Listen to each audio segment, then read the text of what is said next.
Ladies and gentlemen, welcome to MPWF Annihilation episode 23. We are live from Sydney, Australia, and Crossroads is right around the corner. I am your host, as always, Dwayne James Johnny Feelgood, and it is birthday time, ladies and gentlemen. That's right, we are celebrating DJ's birthday, but before we get into that and the action, we have security waiting outside the building. General Manager KK Kwam does not want any war superstars showing up besides Rhino Rick Jones, who is scheduled for a matchup later this evening. We have so much scheduled. It is a big episode on the road to Crossroads. Rhino Rick Jones battles the Cypher one-on-one here tonight. Not to mention that we have two championships being decided. The Intercontinental Title on the line as Yushihari Itari faces Bartlett at our main event for the Zero Limits Championship, a WrestleMania quality matchup. Klaus versus Sub-Zero Angel Ortiz, and then to kick things off, we have a fatal four-way tag team match for the MPWF World Tag Team Championships, and there is still more to come here tonight on Annihilation. It is going to be an incredible episode. We're going to have to see if my voice can hold up because DJ is a little under the weather, but he's feeling good because it is birthday time. Get your birthday song out, play that 2 Chainz as we get ready to go here, folks. It is going to be a great night of MPWF action. Now, this one all comes about, folks, if you're watching the MPWF for the first time. The tag team champions, Abraham and Gabriel of the Void, attacked the West Dublin Connection on Annihilation. They attacked Cash Money Incorporated on Underground, and KK Kwam has decided, you know what, with how good the Team Bloodshed was against Cash Money Inc., we're going to have ourselves a fatal four-way matchup to determine who is going to leave here tonight as the tag team champions. We are in a sold-out capacity crowd here in Sydney, Australia. 35,000 MPWF fans. It is a big night of action, and what a moment it could be for Sheamus and Finn Finnegan of the West Dublin Connection. They have taken MPWF Annihilation by storm, and they could leave here tonight as the MPWF World Tag Team Champions. I want to thank everybody that tuned in to MPWF War episode 23. As we returned, as you're going to be seeing here, we're rocking and rolling with this new laptop. We've got DaVinci Resolve. We're figuring out as we go along because we're getting ready for one of the biggest shows of all time, WrestleMania 12. But woo, folks, like I said, always, we got to put a show on April 30th. We got to celebrate DJ's birthday here. And again, a team that would love to be able to celebrate here is Team Bloodshed. We have seen Shane Riley embroiled in this rivalry here with Ricky Cash, and this all stems from the fact that Ricky Cash basically told Shane Riley that he ain't good enough. Shane Riley was talking sweet to Cash backstage, and Ricky Cash said, you ain't even in the conversation of me, Angel Ortiz, and Klaus, as Shane Riley injured Ricky Cash going in to the Royal Rumble event. And then Ricky Cash cost Shane Riley the light heavyweight championship as we crowned the first ever champion on our previous episode in Charlie Jean, the Scout Supernova. Like I said, I will make sure I get that right from now on to respect Charlie Jean. But again, the team that didn't even know they were going to be in this matchup here tonight could walk away with the tag team championships. How big would that be? John Smith has been without championship gold here in the MPWF since 2021, ladies and gentlemen. And he would also like to win that gold back, seeing as he is with Team Bloodshed and everything he's gone through to be a part of this team. Again, no random person can join Team Bloodshed, ladies and gentlemen. That's not how this works. You've got to go through rigorous training. You got to go through Bloodshed in its name in order to cement yourself in this group. And John Smith, a former NCAA champion, has been accepted by Klaus and Shane Riley. And again, Klaus to compete for the Zero Limits title in the main event later tonight. It's going to be huge.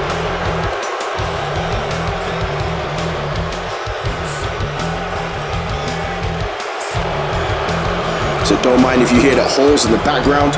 He said, I'm trying to prepare my voice for a night of action that is going to be special. And it's time here for that Run DMC, the King of Rock. And could you imagine leaving tonight? Ricky Cash and the Avenger have been teaming with each other a little bit here recently. If Cash Money Incorporated could leave the MPWF World Tag Team Champions. Listen to this place here, folks. Listen to Sydney, Australia. We're going to be in Perth for Crossroads. But imagine on the road to WrestleMania if Cash Money Inc. can leave here with a tag team gold. WrestleMania was incredible for Ricky Cash, ending his 15-year odyssey and becoming the MPWF World Champion at WrestleMania 11. Could be walking in with tag team gold here at WrestleMania 12. These two veterans, fan favorites, forever and always here in the Major Pain Wrestling Federation.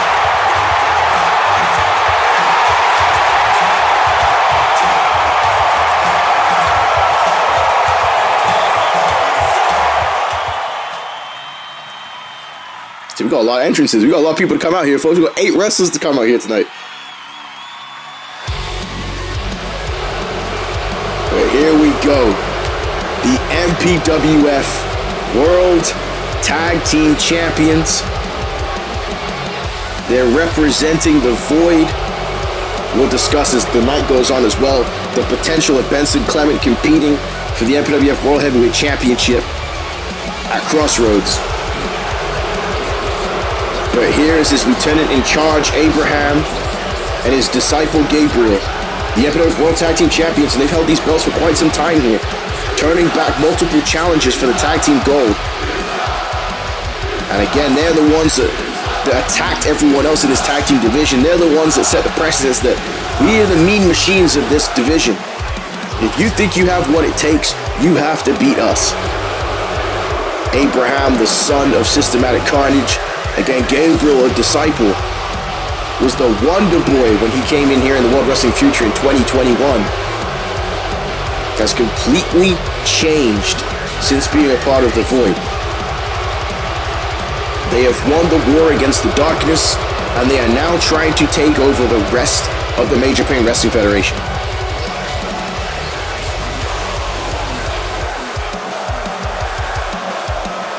It's a very, very scary and intimidating tag team. Spoke to Sierra, the commentator, for a Super Slam Showdown, and she straight up said that I don't want to see these two on this show, on Super Slam Showdown whatsoever. And again, folks, there's no way we'll be able to get past YouTube Kids with the Void out here. But you saw the disclaimer. Viewer discretion is advised. The violence is coming, and the Void is here.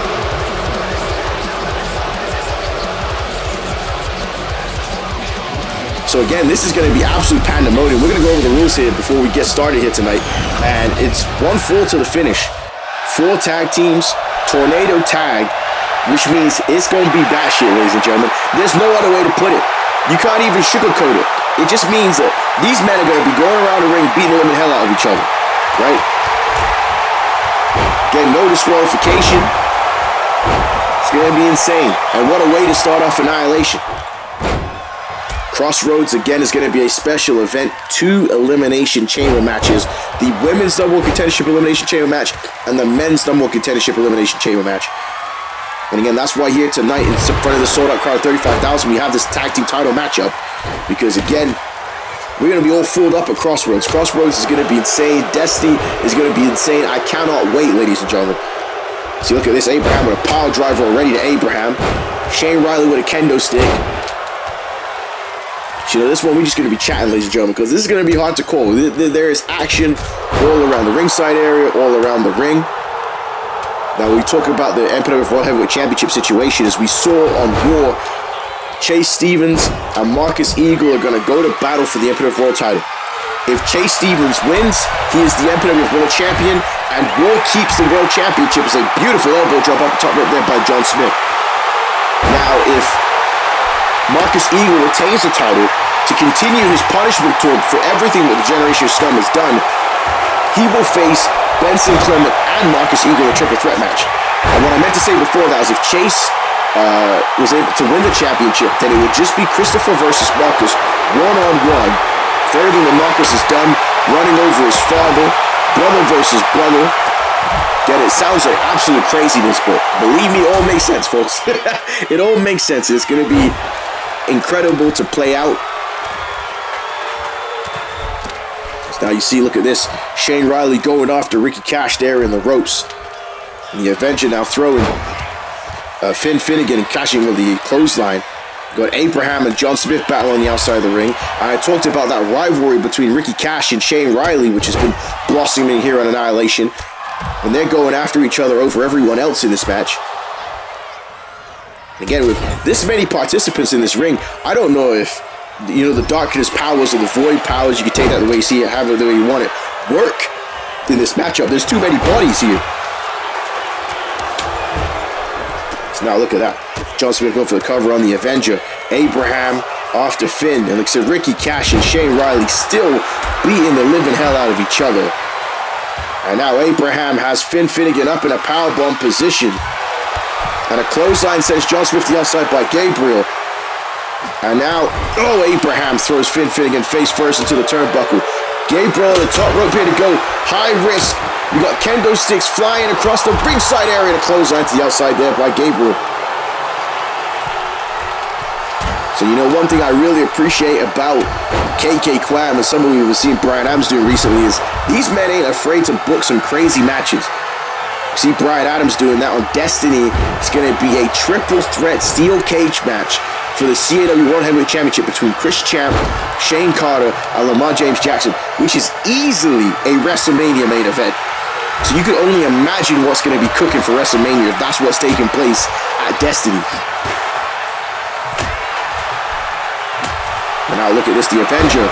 Oh my God, John Smith just threw Gabriel on the steel chair. Avenger has Sheamus Finnegan up in a Celtic Cross. And again, this is for the West Dublin connection. They've been thrown right into the fire with the top stars of Annihilation. And a powerbomb on the chair there by the Avenger. And the Avenger sure loves to fight. The man with a badass goatee. And now look at that. Double leg takedown there by Shane Riley in a pinfall. But Ricky Cash breaking it up. And Ricky Cash now going for the ankle lock here on Shane Riley. Trying to make him tap out. You see this capacity crowd here.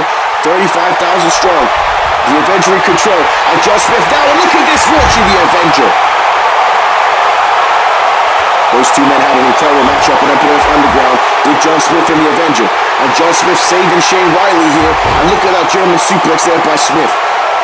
NCAA champion versus an Olympic Greco-Roman wrestling champion.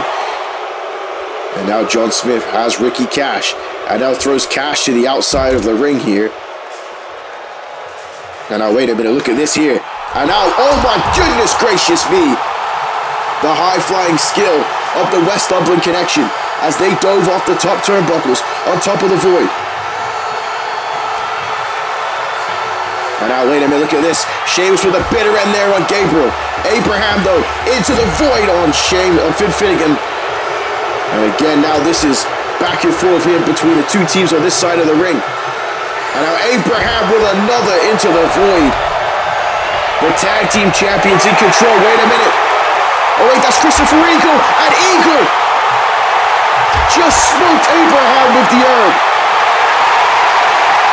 And listen to Sydney, Australia go crazy for the second son. And he sends a message to the void there with the skull crushing finale.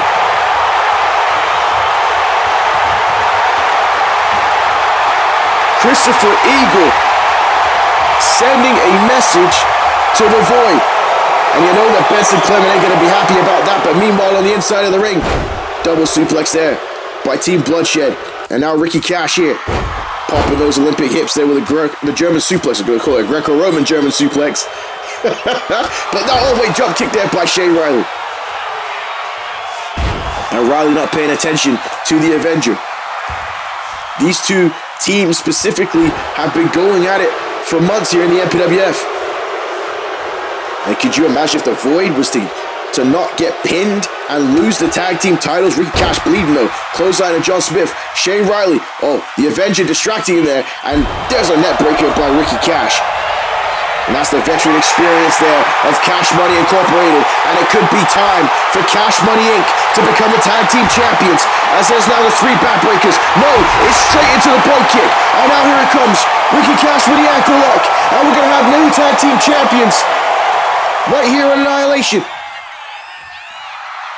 And Ricky Cash wrenching here on Shane Riley. But Riley though, oh, what a boot to the face there, to the open wound of Ricky Cash. And now look at this, the Avenger elbowing John Smith. Ricky Cash in trouble, two with a roll up, three, and oh my goodness gracious, to the Avenger realized too late.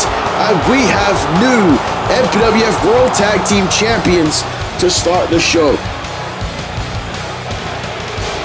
Oh my word, folks. I'll tell you what here, the bad guys of the MPWF have been stepping their game up recently. We saw an MPWF War Aries in his debut match become the MPWF European Champion. Scum has been dominating. And now here tonight, out of nowhere, Shane Riley with the roll-up, and he beats Ricky Cash of all people. Look at that, the Avenger taking out John Smith. And there was the roll-up by Shane Riley, and we have new MPWF World Tag Team Champions. So in the previous episode, when Shane Riley tried to win the the light heavyweight championship, it didn't work out the way he wanted it. But right here tonight, Team Bloodshed adds tag team gold to their cabinet. Now the question is, folks, is this going to be an omen for tonight's main event when Klaus battles Angel Ortiz for the MPWF Zero Limits Championship? It could be full-on championship gold in the house of Team Bloodshed, folks. And again, what a way to start off MPWF Annihilation. An incredible, incredible matchup. An incredible result. Crowning new World Tag Team Champions. And we said there's more action still to come tonight. The Eclipse versus Scorpion Zinda, a number one contendership matchup for the YouTube title, as well as Rick Jones versus the Cypher, inter-promotional matchup, and our main event, which will be Klaus versus Angel Ramirez Ortiz. And as the show goes on, folks, we're going to see some video packages showing the history between these two men. Then what a main event is going to be. Klaus with the sledgehammer. Klaus with the sledgehammer. And Klaus now beating the hell out of Angel Ortiz with the sledgehammer. His crowd tried to move Ortiz on, but that was a lot of damage by the sledgehammer.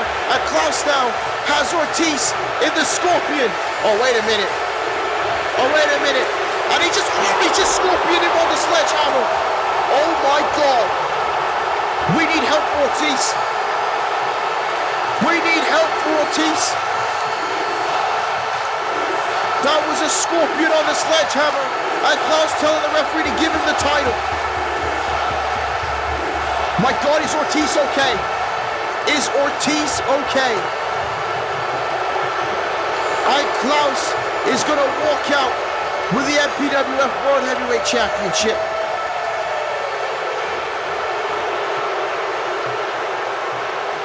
December 31st, 2023 is how Klaus broke Angel Ortiz's neck. But right now, the Void speaking to each other, and Abraham says, "Let me at Christopher, and let's end this. We're supposed to be the top of the MPWF by now. We had the tag team gold and the power, and he took it from us. Why is that every time we are on the brink of salvation, someone or something blocks us?" And that's right, the Void has not been able to fully take over yet. It's like some mystical divine power keeps reaching out and preventing them from dominating the MPWF. And Benson Clement says, "This is the balance Sean Stevens kept whining about. No force can hold us back. That mosquito Christopher Eagle has been allowed to survive for long enough. I will deal with this myself tonight, because at Crossroads, I will finally take the MPWF World Heavyweight Championship." Again, this is going to be a insane situation for Christopher Eagle. And again, I don't know why he's rocking the boat. You know, a potential matchup with Benson and Marcus Eagle is tough enough. But here we are backstage with Team Bloodshed, who gotta be feeling really happy right now. And Shane Riley says, "Finally, championship gold once again. It's been too long since we had these belts. And to top it off, I pinned Ricky Cash. I am ready for the next level. I am ready for the Savage Way to be a staple in the MPWF. And John has come a long way. He has proven his loyalty to our group and to better himself." Again, it is all smiles and fun in Team Bloodshed, winning the tag team titles here tonight. Klaus says Team Bloodshed is a hard path to follow, but those who walk it become greater men. Beating Ricky Cash has moved you forward, Shane. 2026 will be a year you won't forget. And John, you have shown true loyalty to us, and for that you've been rewarded. You are relentless John Smith now, and your training is complete. Well, John Smith, with his own accolade, is going to be allowed to grow his hair out now and start his own persona here in Team Bloodshed. John Smith was a good-looking guy once upon a time. He says, I am ready now, I am the relentless one. But he has solely focused himself on becoming the best version of a wrestler that he can be. And now he's tag team champion, and Klaus says, we will all be swimming in gold by the end of tonight. I will beat Angel Ortiz again and tap him out to take his Zero Limits title and the rest of his dignity. And then in the chamber, I will dominate and get revenge on the War Wrestlers and Cypher. I have not forgotten Halloween Havoc. I need my MPWF World title back, and I want it at WrestleMania. Well, again, for the potential 4 people involved, Chase Stevens, Christopher Eagle, Marcus Eagle, Benson Clement, it's going to be a tough road to WrestleMania. Whoever is the champion out of that situation will face either Klaus, Angel Ortiz, the Cypher, Lord have mercy, Rick Jones, Zeus, or Kane Knight. Well, folks, it's that time of the show when Billy Valentine is going to grace us with his presence, singing himself to the ring. Narcissism at its finest. He never met a mirror that he didn't like. He never met a reflection that he didn't agree with.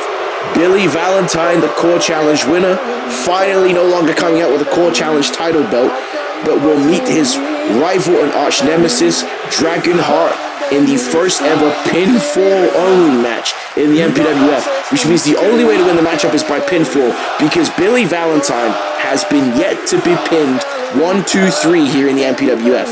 That is his claim to fame right now. And Dragonheart has the opportunity to shut him up. But right now, Billy Valentine is scheduled for a matchup here on Annihilation. And I don't think Sydney was looking to see Billy Valentine make his way to the ring. Get Billy Valentine rocking that US flag here. Currently in Australia, not a popular flag to be running around with, but you think Billy Valentine cares about that? The only person that Billy Valentine cares is about that man right there.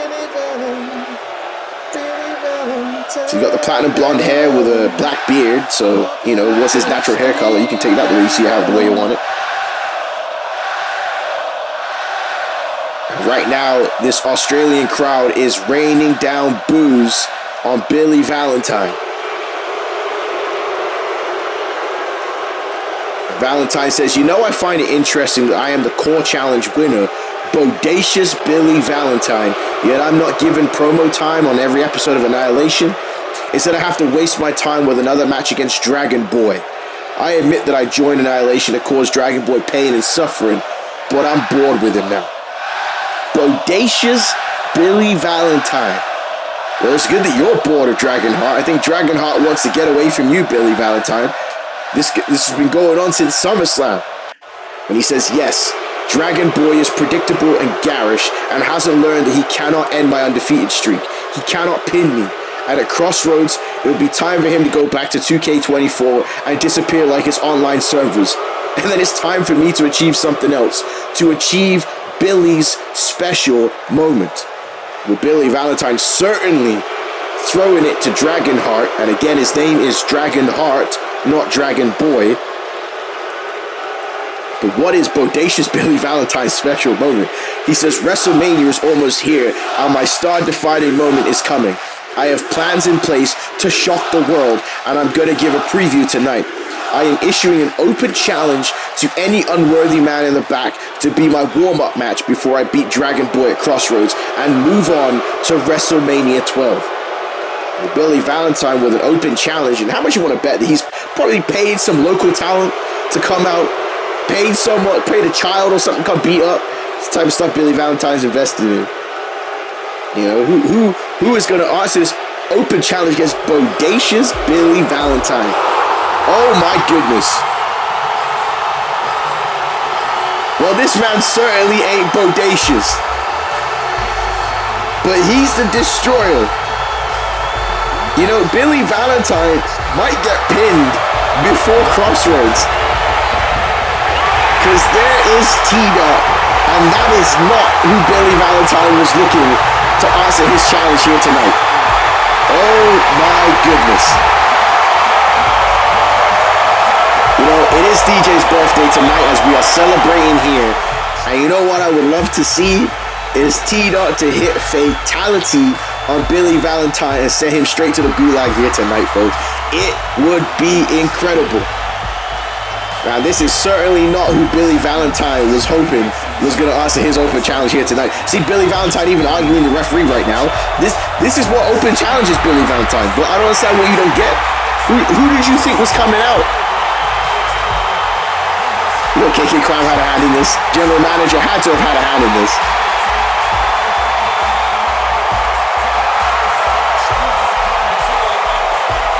Again, the question is going to be what's the over and under for this matchup? 5 minutes?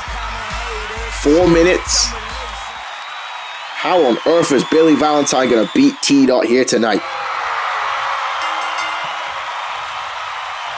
And Billy Valentine looking on. T-Dot telling him, let's go. Now Billy Valentine escaping immediately. Well, you're not going to be able to gyrate your hips in front of T-Dot. And now T-Dot here. And oh my goodness gracious me. From Brooklyn, New York. Has lived all over the New York State, has T-Dot. And now look at this, grabbing Billy Valentine. And now, oh my goodness. Look at these kicks here. And the strikes. And this ain't gonna last long, folks. And like I said, if I was dragging her, I'd be slightly upset because you want to be the first man to pin Billy Valentine. But I think T-Dot might accomplish that here tonight as he just ran Billy Valentine over with that clothesline. And now T-Dot throwing Billy Valentine back inside the ring here. And Billy Valentine is struggling just as we expected. And what an uppercut there by the Destroyer. As he has Billy Valentine all the way to his feet. And now T-Dot here. Look at this. Billy Valentine kicking his feet to escape. And a sidewalk slam by the Destroyer. And this is domination. You heard me say it on MPWF Raw. This here, what you call domination. It's a test of skill and concentration. Rise to the occasion. Oh, wait a minute. Breaking up the Ezekiel Jackson karaoke does Billy Valentine. As Billy Valentine rolling over T-Dot.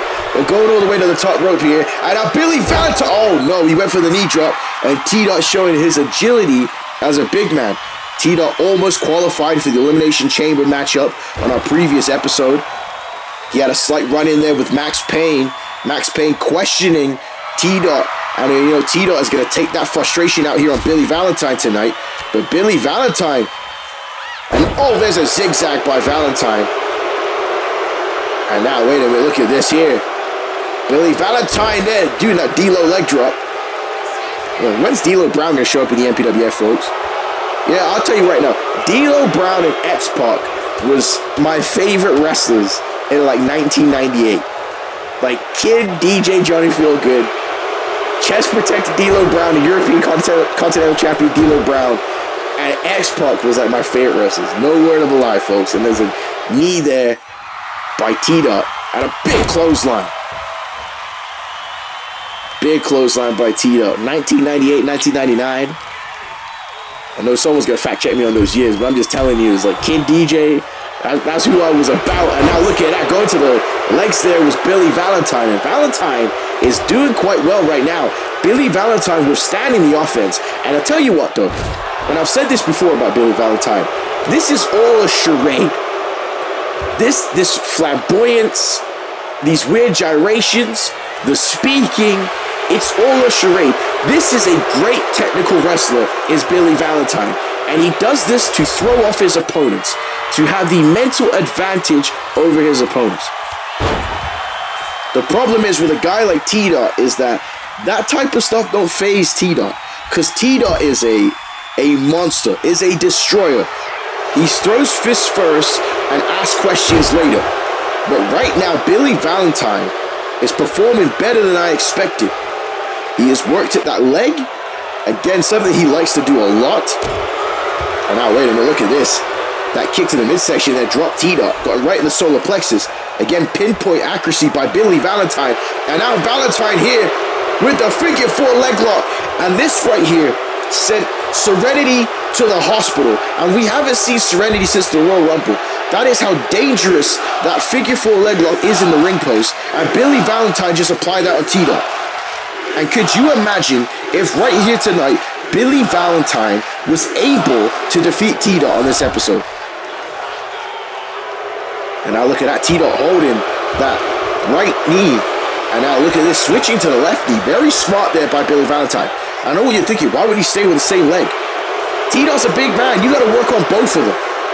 If you already injured the right knee on that post, if he could take out the left knee, T-Dot cannot stand at all. And now wait a minute, T-Dot's got Billy Valentine, and oh my goodness. How many air miles do you think that was that T-Dot just earned off that one? How many frequent flyer miles do you think T-Dot just got off that one? And now wait a minute, Billy Valentine's in trouble. Oh my word. Oh, that is nasty. And that right there, doesn't matter how much you work on the leg, if T-Dot throws you like that, and you hear this crowd coming up for the destroyer, and Billy Valentine don't know where he is right now. And now, right into him, chest to chest, flesh on flesh, and a big body slam there by the destroyer. And now T-Dot, oh god, with an elbow. And another elbow there by T-Dot, and 3 elbows to Billy Valentine. And now this could be it here. 3 heart-stopping elbows to Billy Valentine. Valentine kicks out at 2. And again, just as I'm thinking about, ladies and gentlemen, if you have not played Pragmata yet, what an incredible game. I'm going to give you some information. The game was fantastic. You need to check out Pragmata. I completed it the other day. It was great. And now wait a minute, don't forget Pragmata, as there is the Fisherman Suplex by Billy Valentine with the cover, and all T-Dot gets the shoulder up. And Billy Valentine has won matches with that Fisherman Suplex. And Billy Valentine now may have to undo that turnbuckle, do something here. He might have to go, oh wait a minute. Billy Valentine showing that athleticism, hanging on, but it doesn't matter as T-Dot knocks him off the apron. And again, I was not expecting this one to go as long as it has, folks. Billy Valentine trying to escape here. And now, wait, T-Dot here. Oh, what a headbutt. And now T-Dot, oh my goodness. Oh, that was disgusting. A powerbomb into the barricade.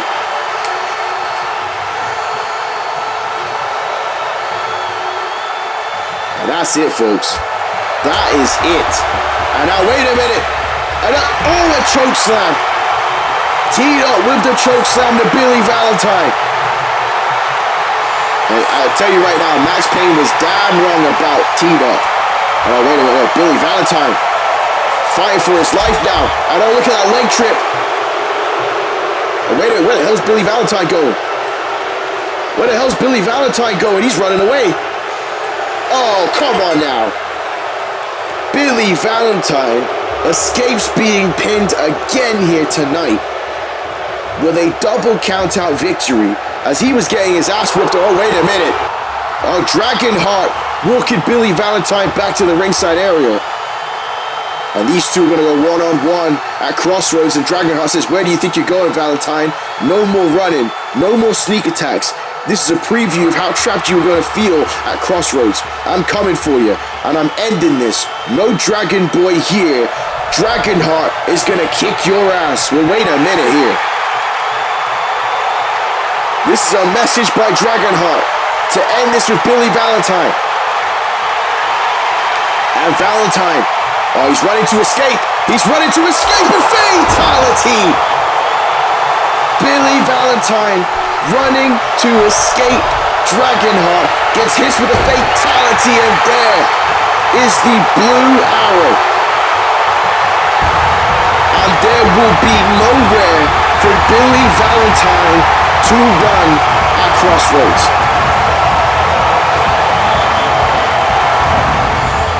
Dragonheart and T-Dot laying out Billy Valentine tonight. Look at this. Billy Valentine trying to escape Dragonheart, and that happy birthday, DJ, because I got to see it. Fatality to Billy Valentine. Oh my word.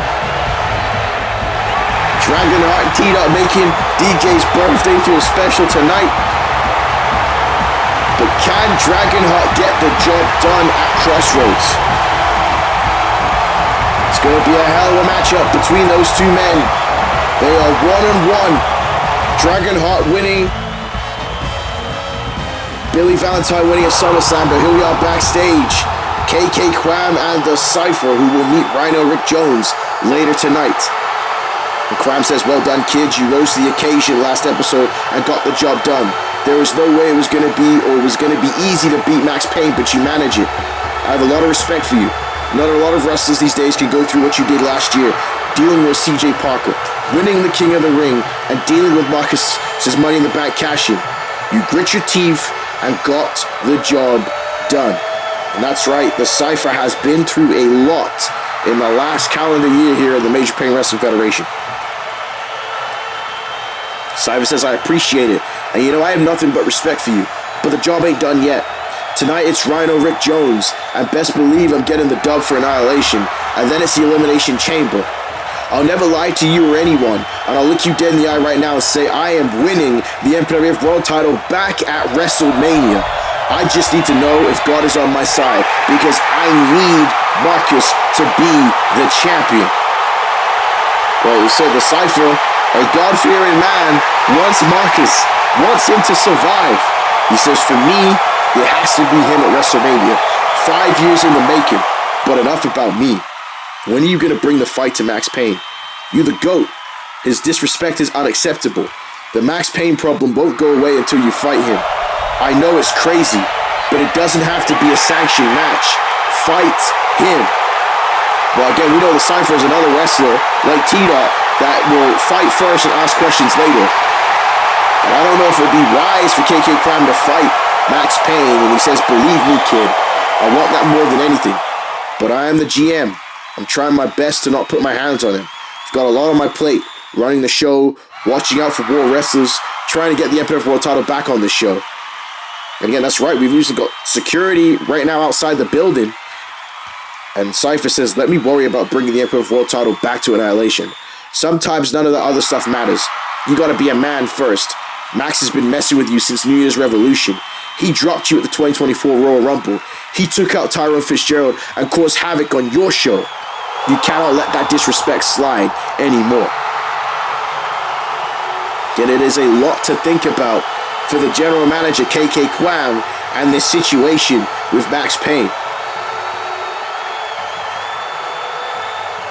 Said still to come tonight, Cypher versus Rick Jones. And now look at this.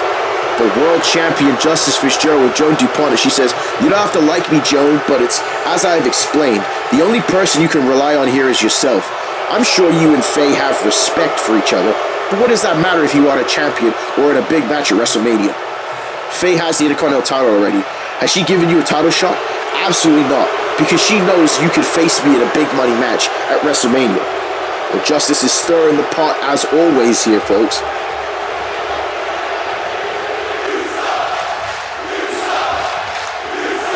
Jones says, I know what you're trying to do. Manipulate, manipulate, manipulate. You don't know what the relationship between me and Faye is, but I'm looking to win the Elimination Chamber and shut your mouth at WrestleMania. And again, Joan DuPont here ain't gonna mix words with Justice Fitzgerald. Ain't worried about Justice Fitzgerald. Cannot let her mind games get to her. And Justice just spoke French. And she says, but I do know success, and I do know how to stay on top. Faye hasn't been this hot in a while. Do you think she'd be happy about you ending that? She's untrustworthy. All I am saying is you have to decide what it is that you want. Do you to be in her shadow or to finally reach the top of this brand? I didn't know Justice Fitzgerald could speak French like that. I think Joan DuPont is even surprised by that one. A master manipulator is Justice Fitzgerald and Kat Smalls. A lot of controversy surrounding this woman. She says, when does the manipulation end? How do you handle all of this? Ever since the Royal Rumble, the locker room, the fans, they've turned their back on me. I tried. I don't know if throwing in the towel for Serenity was the right decision. Again, the question is here, is the Kat Smalls do it to help Serenity, or she do it to help Justice? And Justice says the manipulation never ends, because to be on top of this industry, you need to do whatever it takes. Whether you decide to throw the towel in to help me, or to say Serenity, it doesn't matter. She was weak. She couldn't handle being on top. What I said to Joan was true.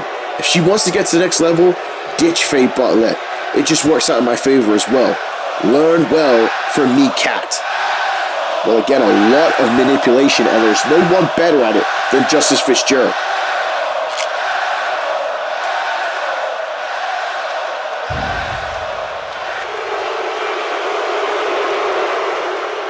Well, the action continues to roll here tonight on Annihilation episode 23. And right now we are about to have ourselves a #1 contendership match for the YouTube Championship.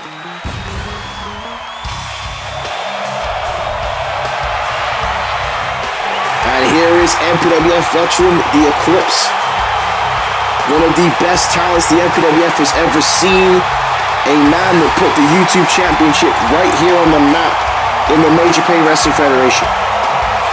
Now again, this matchup has been scheduled because the Eclipse, who was the #1 contender before Halloween Havoc, has suffered a few losses, so needs to ensure that he wins here tonight to guarantee himself the shot at Toro for the YouTube title at MPWF Crossroads.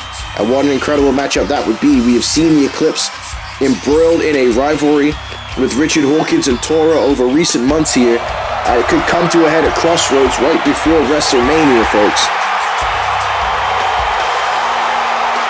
Again, you hear this ovation from Sydney, Australia. Perth would go crazy if the Eclipse was able to walk away as the brand new YouTube champion.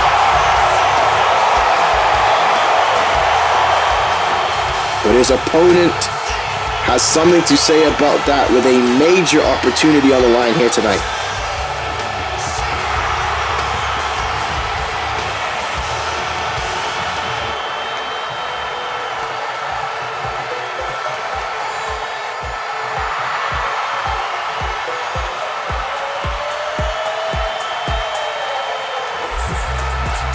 And his opponent is the world fighter himself, Scorpion Zinda, who has also been involved with Richard Hawkins and Toro and the entire Richard Hawkins family.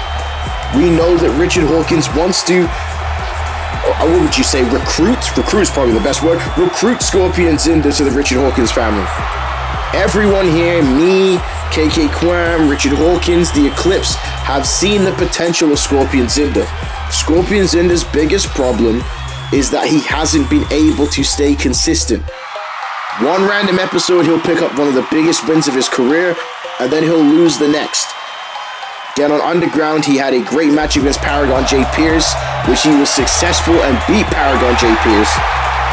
Scorpion Zinda, on the other hand, though, was attacked after the matchup by J. Pierce, and Richard Hawkins says, "You need somebody to watch your back."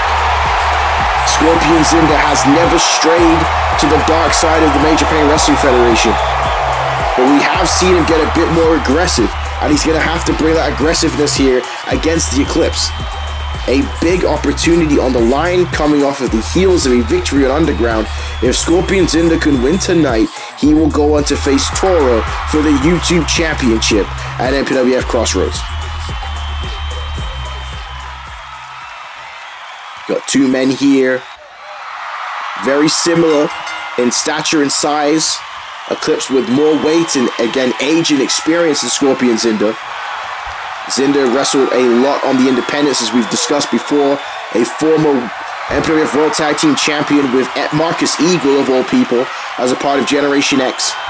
The Eclipse, former Tag Team Champion with Sean Stevens, as well as being a former MPWF World Heavyweight Champion, multi-time YouTube Champion, was undefeated for 2 years in the MPWF, was the Eclipse. And again, since leaving Nexus Gold, the Eclipse has been trying to find his own path here in the Major Pain Wrestling Federation. And he's going back to his roots with the YouTube title.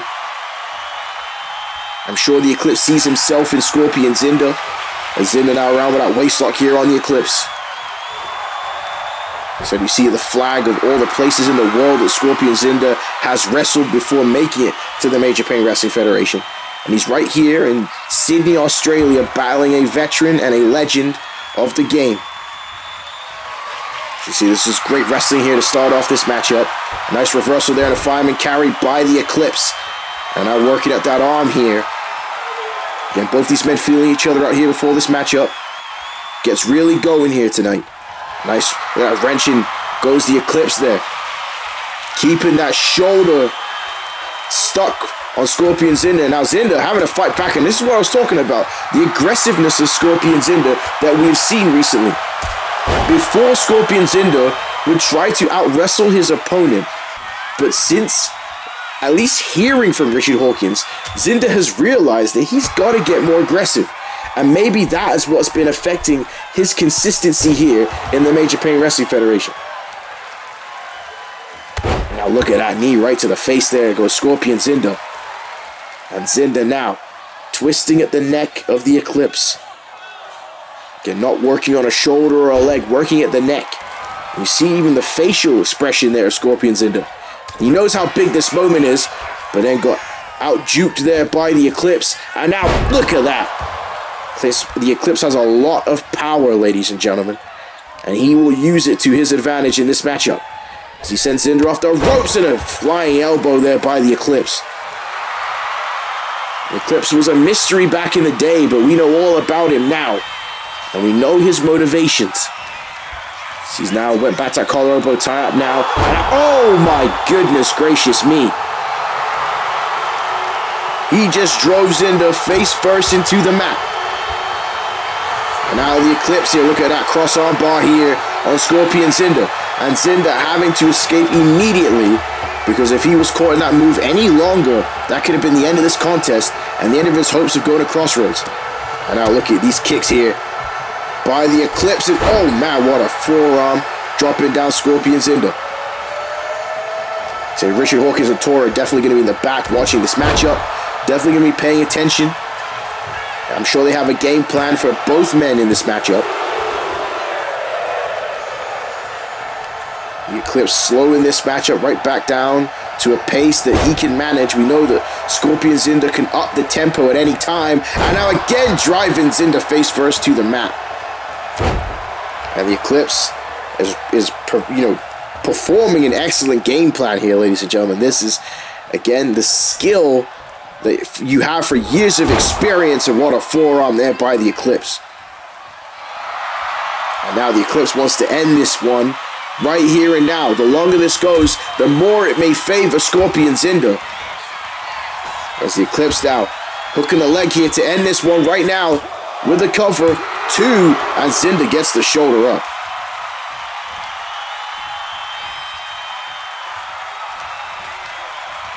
And I said, look at this here. The Eclipse faking out Scorpion Zinder, bringing it back there for that chop slash elbow. And now again for a second time in a hip lock takeover there by the Eclipse.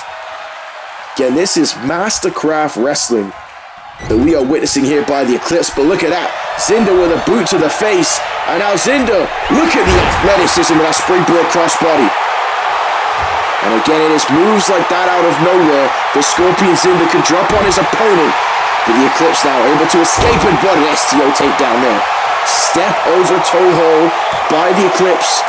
2 and up. Kick out there by Scorpion Zinder. And now the Eclipse has Zinder right up on his shoulders. And this could be bad for Zinder as he goes neck first onto the knee. And the Eclipse has targeted the head and neck in this matchup. Like I said, a sound game plan here by the Eclipse, and an elbow drop off the top rope. Hooking the leg here on Zinder with the cover. 2, and Zinder gets the shoulder up just though. And now, oh, he went for the neck again. And Zinder realizing it, able to move out the way. And Zinder now having to fight back here. Having to prove that he can compete at this high level here on the Annihilation brand. And oh, big right hands, left hands. Look at these hooks here by Zinder and an uppercut. Sending the Eclipse into the buckle.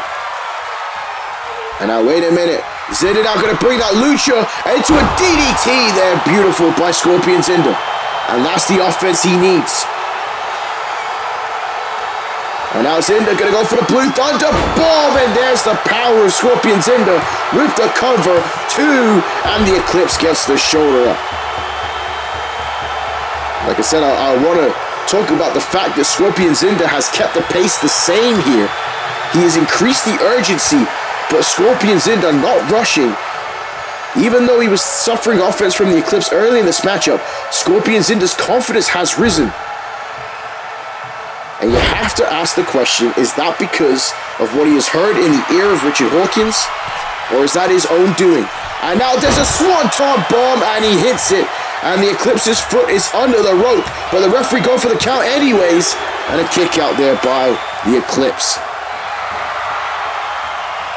Could have been a controversial ending to this matchup if the Eclipse got pinned there.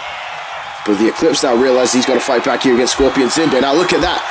Beating out that punch with those leg kicks.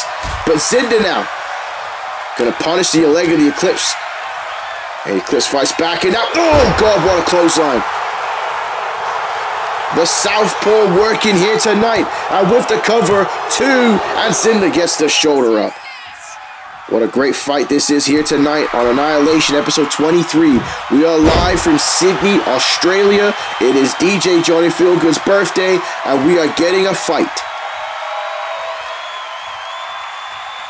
And now the Eclipse went back for those kicks again. Too many times did he go for those kicks as Zinder sends him into the ropes. And now, oh, a clothesline there by the Eclipse.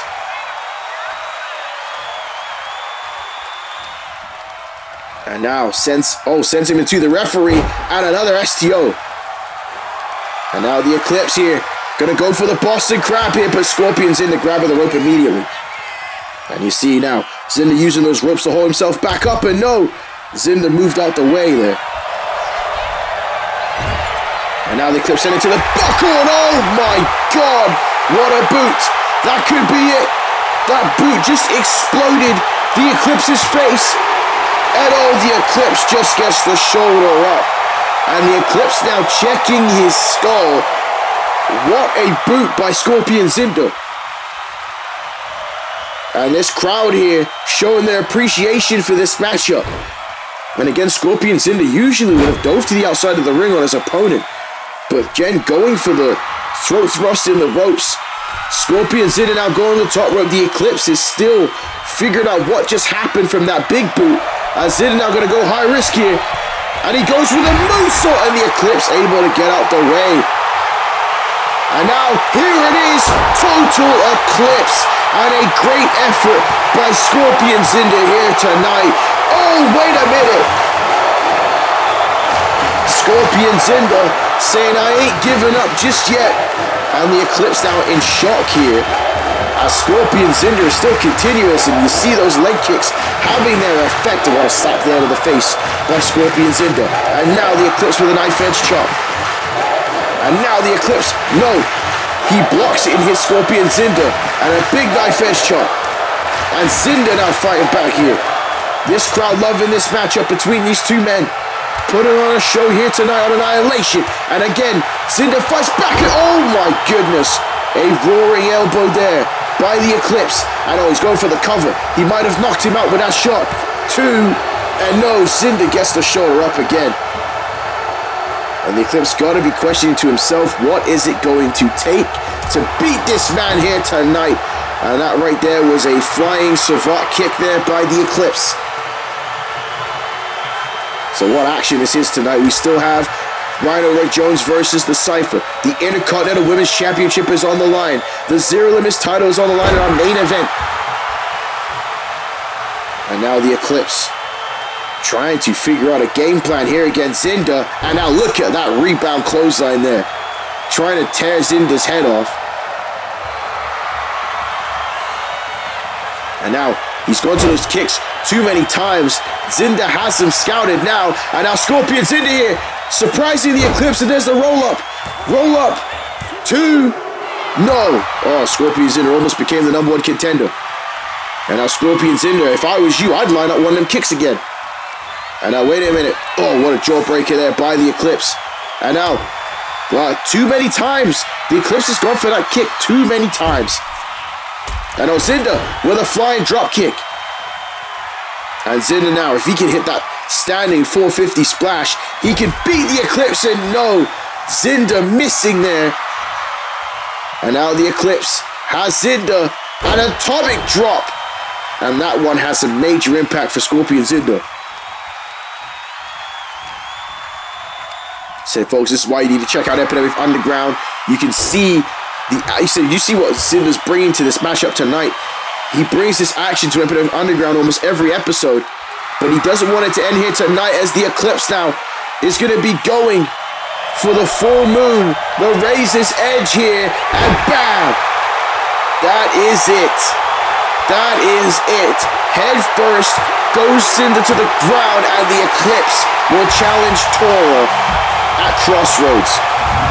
But what an incredible wrestling match between these two men here tonight.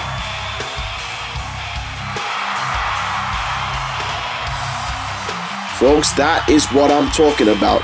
That is the action that you can see right here on MPWF Annihilation. That is the action that General Manager KK Clam says is exclusive to this brand. Look at this boot here by Scorpion Zinder. That one split the Eclipse right open there, folks. Do you know how hard you gotta kick a man to make his face explode like that? But again, the Eclipse, one of the toughest men in the MPWF. Zinder, again, the Wildfire, proving himself here by managing to kick out of the Eclipse. Not very many men have been able to do that. So a monumental moment for Scorpion Zinder here tonight. And Zinder thought he almost had it here. Look at this. Two. Just about. Zinder almost going to Crossroads to fight for the YouTube title. And then right here,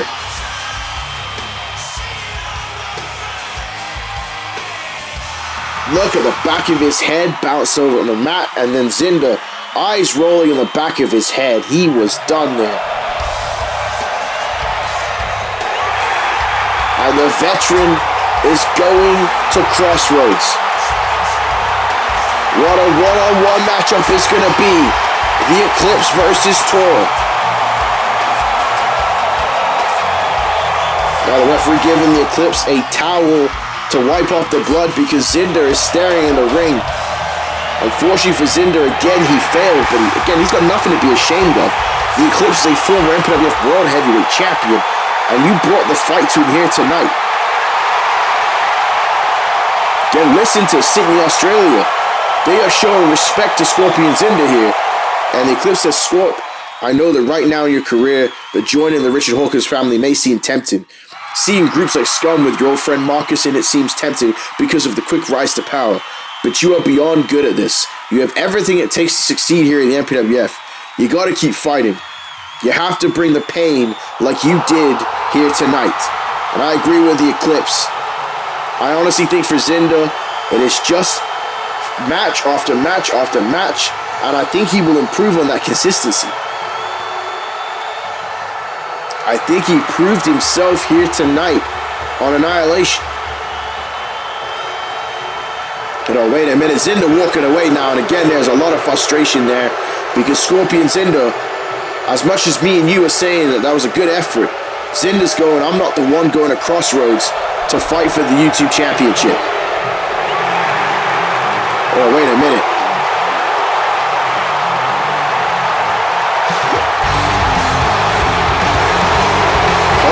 Moment, ladies and gentlemen. And there is the Richard Hawkins family, minus Cecilia Perez, the YouTube champion Tora, and Richard Hawkins himself. And they're going to come out here to confront the Eclipse right now. What a matchup again. I've said it's going to be incredible.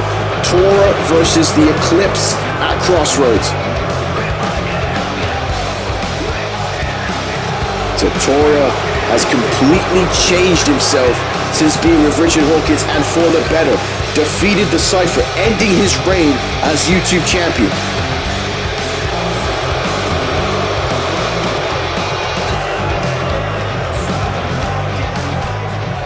And that is going to be your YouTube title match. The future versus the past. And Richard Hawkins says this moral crusade that you and Nexus have been on is coming to an end, Eclipse. You may have just become the number one contender for the YouTube title, but Scorpion Zinder just witnessed firsthand that nice guys finish last. My client, the YouTube Heavyweight Champion, is not a nice guy. Tora always finishes first. Richard Hawkins is very confident in his client.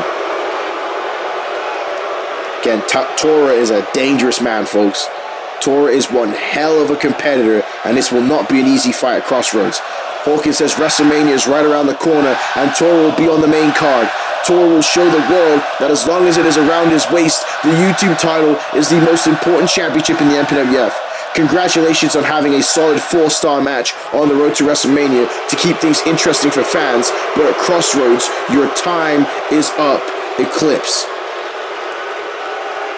So Richard Hawkins and the Eclipse, there's no love lost between those two at all.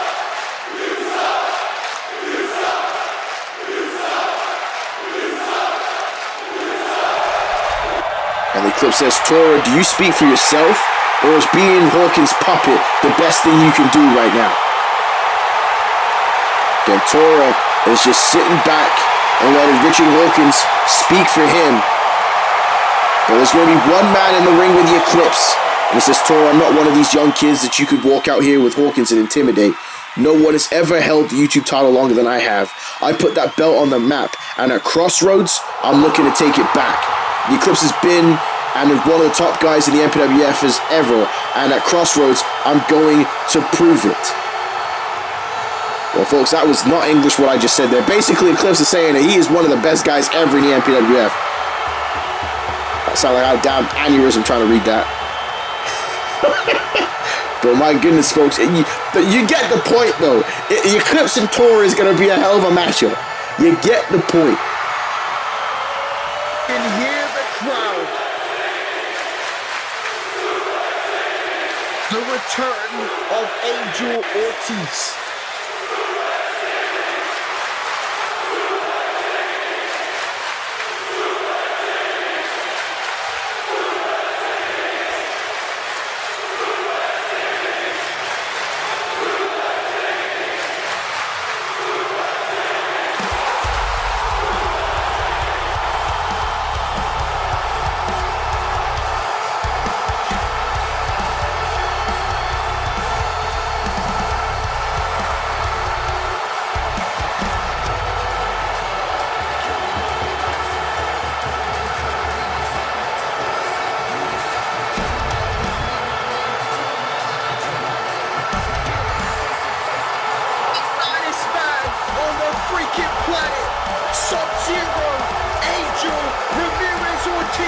Business has just picked up, and he looked like he just ate Angel Ortiz. This man is freaking jacked, folks. Ortiz is back in the ring. He's back in the MPWF. Suplex City on a Mama Jammer here tonight at WrestleMania. Are you ready to go? Ortiz is back. Sub-Zero here to start on some moves tonight, folks. I'm ready to run through a friggin' brick wall. Ortiz is back at WrestleMania, and he's coming for one thing, and one thing only, and that's not even the money in the back briefcase. He wants Klaus. He wants Klaus tonight. Have you ever seen a crowd like this for Angel Ortiz? Two men, folks. He just F5'd two men. Wait a minute, Klaus coming back up. Klaus is coming back up. And Ortiz now with a right hand to Klaus. Like I said, Ortiz was out for 9 months. For 9 months because of Klaus. Oh, a knife edge chop there by Klaus. Both men trading shots on the top of this ladder. And Klaus is wary. Klaus is weak. Klaus is weak, and Ortiz now staring at his teeth. Ortiz is saying, I want you to look me in the eye before I suplex you up this ladder and snap your neck. 8 months you cost me. I'm back, and I'm coming for you. Ortiz letting Klaus know I'm gonna finish you. And Ortiz now grabbing Klaus. Ortiz grabbing Klaus, and a suplex off the top of the ladder right on his neck. Right on his neck. Ortiz has destroyed Klaus here at WrestleMania. 8-9 months of retribution for Angel Ortiz here tonight. You see the rivalry building between Angel Ortiz and Klaus, but Angelina Peace in the back trying to get a hold of Cecilia Perez. These two women have not spoken to each other since Halloween Havoc.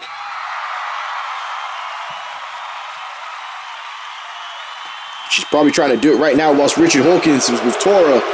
And there Perez has come out. And both women will be in the Elimination Chamber match. And Cecilia says, I tried to speak to you. I tried to understand why you showed respect to that witch Faye Bartlett. I don't care that the fans like her now. She ended my career, and I fought from the brink to get back here. I trusted you and you broke it. Richard Hawkins, Tora, they understand me. They are my family now. I am going to win the Elimination Chamber. I am going to WrestleMania. Now get out of my face. Well, it seems that this relationship is over. Now here we are with Ben Rich and Rhino Rick Jones.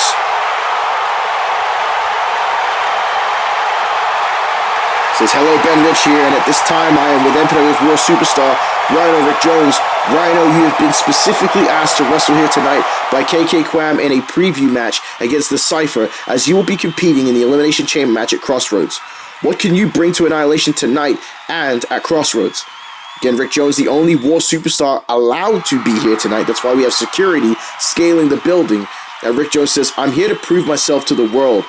DJ has told my story multiple times on commentary, but I used to be in Team Bloodshed. I trained with Shane Riley and Angel Ortiz. I was an MPWF World Tag Team Champion, but the philosophy I didn't agree with. I didn't feel that I was as good as I should be in the MPWF, and I took myself down to the World Wrestling Future, which was no easy decision. That's right, he brought himself back to developmental to rework on his skills. He says, I was facing the potential of my contract being terminated and gave it my all in the World Wrestling Future. I worked so hard that I became the WWF champion, and now I'm back here in the MPWF, and this time, I'm not leaving. I'm not wasting an opportunity. I'm going to be the main event of Crossroads with a chance to go to WrestleMania for the World Heavyweight Championship. What can you expect from the Rhino? It's me bulldozing the competition. Again, a big moment for Rhino Rick Jones as he will battle the Cypher later tonight, folks. He says the competition is stiff in the Elimination Chamber. Kane Knight, Zeus, Klaus, and my old training partner Angel Ortiz. These are some of the best guys in the MPWF, and I want to test myself against all of them. And that leads me to tonight, the Cypher. He eliminated me in my first Royal Rumble match. He took me out on War. Well, tonight, I'm going to make his road to WrestleMania just a little bit harder. I cannot wait to see these two young guys go at it here tonight on Annihilation. And believe me, KK Kwam picked Rhino Rick Jones to wrestle here tonight for a reason.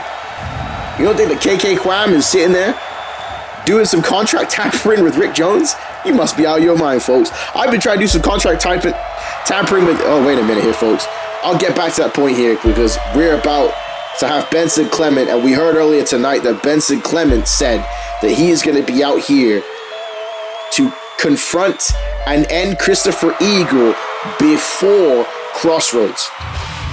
But as the creepiness sets in and Benson Clement comes out here and scares every one of us and your children, I was talking about the fact that we were trying to do some contract tampering with like Aaron Flyboy Fletcher in CWG, Core Wrestling Global, because they got some talent over there. Akihiro Takahashi, Matt Wayne Level. Boy, I would love to have Wayne Level back in the MPWF.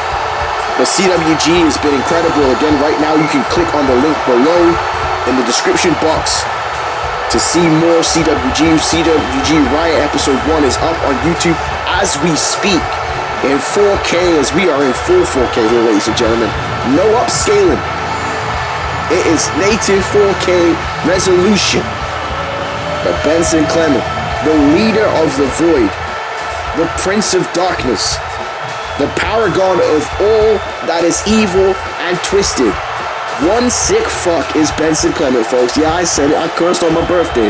It's in the disclaimer. That is the best way to describe this man. But something that the Void has been going through, and again, I'm sure you've noticed it. Every time Benson Clement is about to win the MPWF World Title, it's like some invisible force comes in and stops him from doing it. Again, Sean Stevens mentioned this balance. I was telling Christopher Eagle not to worry. Benson Clement may be experiencing it firsthand. He's done everything. He sacrificed Helios Christ. He sacrificed his father Thanatos. He sacrificed Sean Stevens. He sacrificed Bishop, Sick Nick. Systematic Carnage is gone at the Royal Rumble in some kind of other weird voodoo nonsense, and it's all because of this man, and yet he cannot get the big one. And the question is why? Is it balance, folks? Is it the fact that Benson Clement is fighting too hard and the good in the MPWF is balancing itself? It's a big question that has to be answered. Clement said, I'm tired of these games. I am tired of always falling short in my goals of taking over the MPWF. I have sent Helios Christ, my father Thanatos, and even Sean Stevens to the void. By right, I should be the king of this place, and I will be at Crossroads. Chase Stevens, you escaped the void by sheer dumb luck, but you will not perform that magic trick twice. You will fail at destiny because you have to. Again, Chase Stevens was abducted by Gabriel and Bishop. He says, Chase, you have failed because that's how I face Christopher Eagle and Marcus and become the World Heavyweight Champion. But tonight I will make sure that match is one-on-one at Crossroads. It will be I facing Marcus Eagle for the MPWF World Title because, Christopher, it is the end of the road for you. I kept you around to get at Sean Stevens, but he's gone now. So Christopher, obviously feeling a lot more confident, costing the Void the tag team titles earlier tonight. Says, Christopher, you are mortal and simply not in my league. You have had an amazing moment as the tag team champion, avenging your family by pinning Mason Gray in War Games, but that is done. It is over. Right now I will send you to the Void where your depression can be cured in solitude alongside your mentor, Sean Stevens. Well, you know, that's a hell of a threat there by Benson Clement. And we've seen here in the past that Christopher Eagle ain't afraid of Benson Clement, especially recently. Especially since, wait a minute! What the hell? That's unbreakable Chase Stevens! Well, how the hell security is supposed to contend with darkness powers, folks? Chase Stevens from MPWF War is right here in front of Benson Clement, and now wait a minute! And the further breaker. The hand-picked heir to Helios Christ is this man right here, unbreakable Chase Stevens, and there's the further breaker. Oh my word, what a moment here in Annihilation. Chase Stevens taking out Benson Clement. He will battle Marcus at Destiny. And oh wait, look at this. The Void running to the ring, and now look. Oh my god, Benson Clement is in shock. Chase Stevens using the Void and Darkness powers here tonight.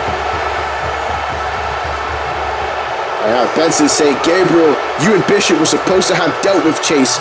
You need to deal with him now. Understand me? Benson Clement is furious, folks. That was a whole lot of nonsense that we just saw there. Chase Stevens, they're flying in and out of each other using powers and everything like this. This is where it gets nuts here in the MPWF.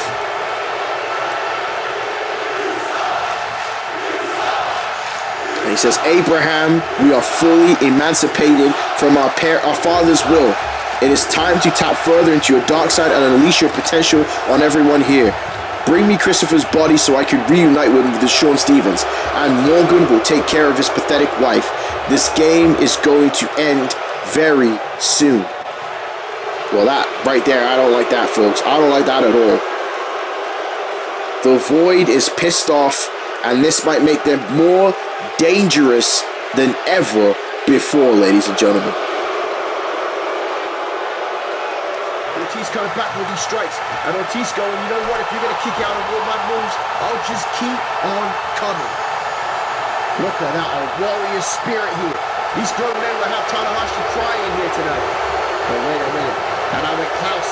Wait a second here. Klaus got him up here. Oh, wait, it's the Scorpion. Klaus has got Ortiz in the Scorpion. Ortiz needs to escape here. Oh, the Scorpion right on the neck here by Klaus to Angel Ortiz.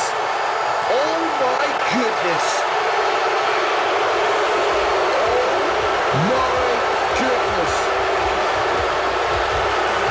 And that did not hold up. Klaus hits the Scorpion, and I think that powerbomb on the floor is what did it, folks. The Cinderella story ends in a nightmare for Angel defeat Sub-Zero here at Survivor Series. Folks, this may be the year of Klaus. The Scorpion is in control. What a year it ended up being for Klaus. But we will continue with the main event later as we are with Yushihari Itari backstage and Clarissa Clearwater. And Clarissa says Itari, General Manager KK Kram, is trying to make our first event in Australia as special as possible. He has booked you tonight against your longtime rival Bartlett for the Intercontinental Title. You earned the shot by beating Morgan Stone at New Dawn Rising. Just now we heard a chilling threat by Benson Clement. What are your thoughts on all of this tonight? Again, Itari is just as involved in this situation as anybody else.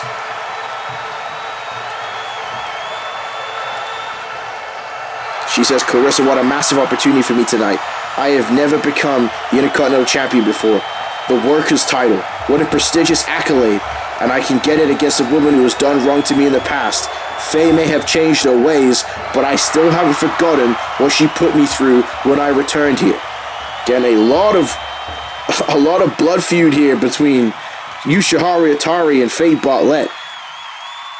And I don't know if they ever really got to settle it the way they wanted to. Let's not forget they wrestled each other at WrestleMania 10. She says Morgan and Benson and the rest of the Void can send threats my way or my husband's way, but we always rise up. We have never failed the MPWF. Patience is a virtue, and I think that everyone is starting to see the plan unfold, and the fact that when there is dark, there has to be light. While the Void gets stronger, so do we. You cannot have one without the other.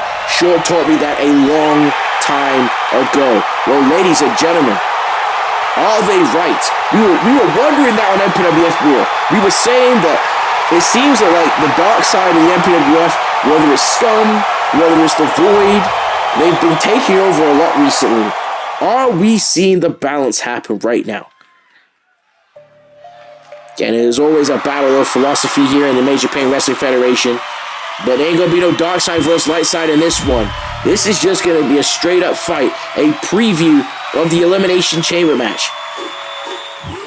So we still have security waiting in the back, waiting in the outside of the arena to make sure that no one else comes here from MPWF War. Chase Stevens managed to dodge it using, powers. But Rhino Rick Jones was invited here by KK Kram. And he has a chance to go one-on-one with the top man on this roster.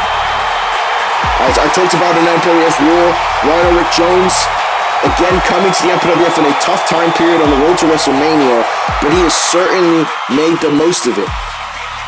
He wants you to know that he is going to be a future player here in the Major Pain Wrestling Federation. This Elimination Chamber matchup at Crossroads is a big way to prove himself, especially tonight here in Sydney, Australia. This man was in Toronto, Ontario, Canada for War, and a couple of days later is already here in Australia.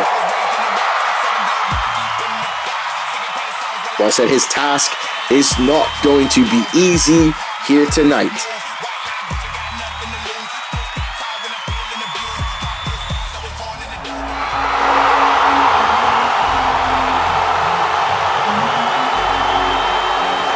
And you can hear from the ovation, it's time for the People's Champion.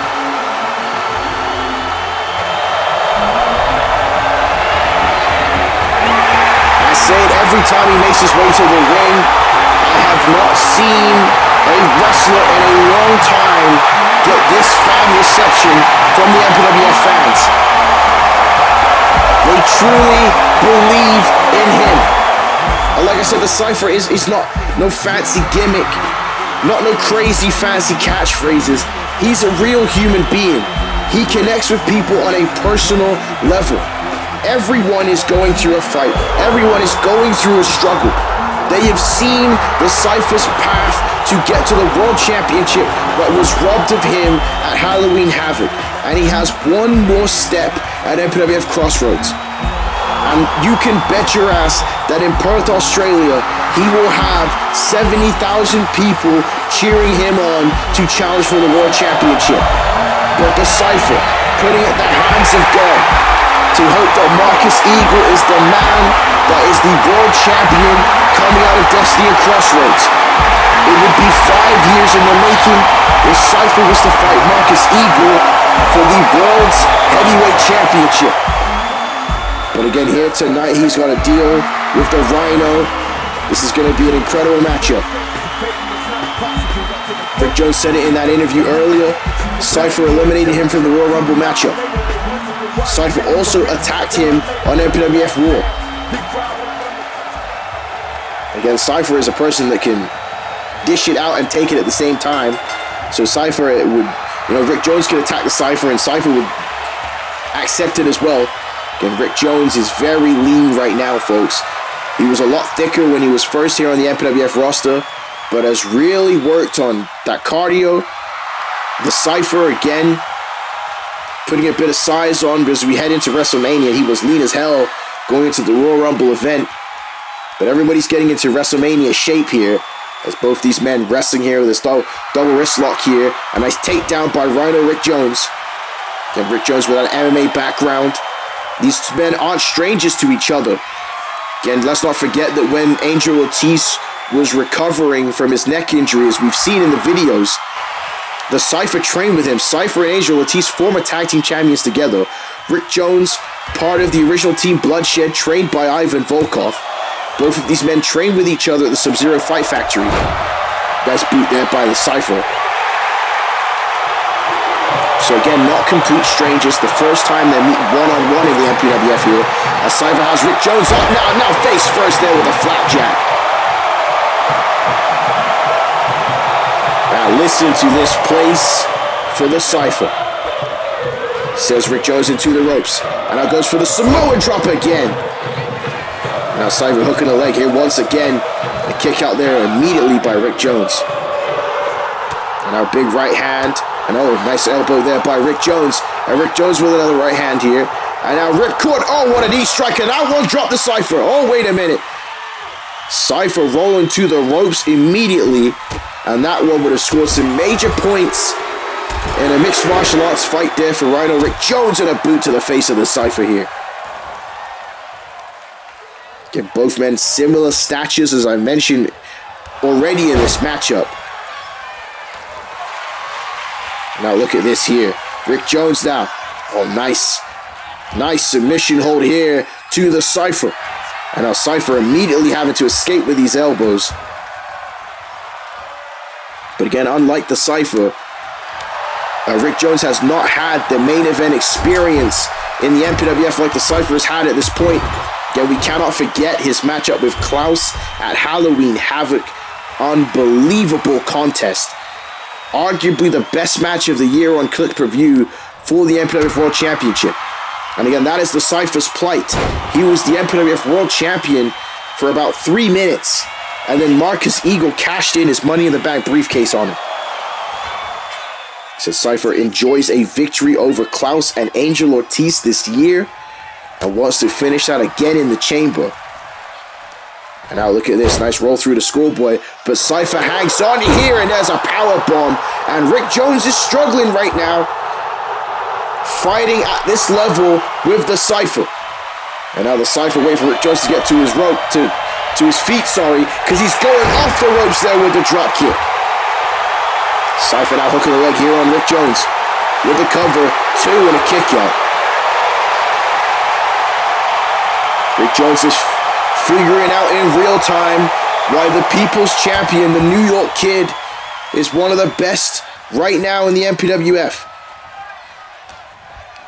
He sends Rick Jones now into the ropes again. And now nice sprawl there by Rick Jones and a shot to the back of the neck. And now the Rhino here. What a boot to the face. And again, Rick Jones with that MMA background using those knee strikes to great advantage. And the crowd here booing Rick Jones now.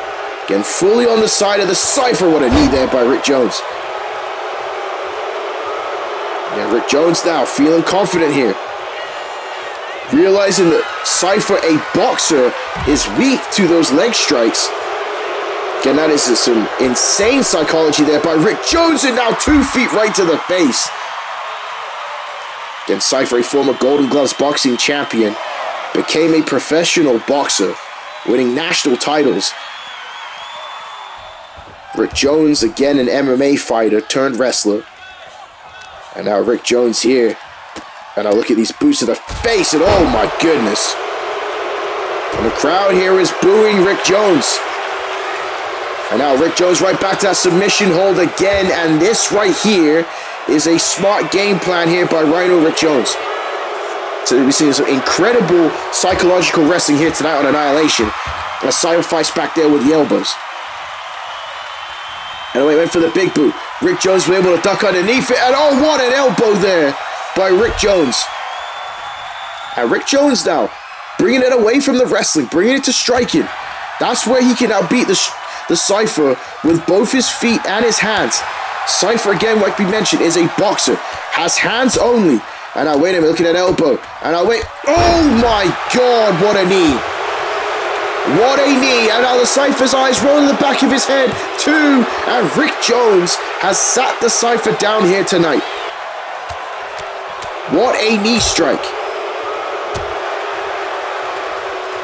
And this would be bad for the Cypher. And now this is a third time going for the submission hold. And now the Cypher who's split open. The other question we have to ask here is, well, Cypher competed in an incredible main event match to qualify for the Elimination Chamber in our previous episode against Max Payne.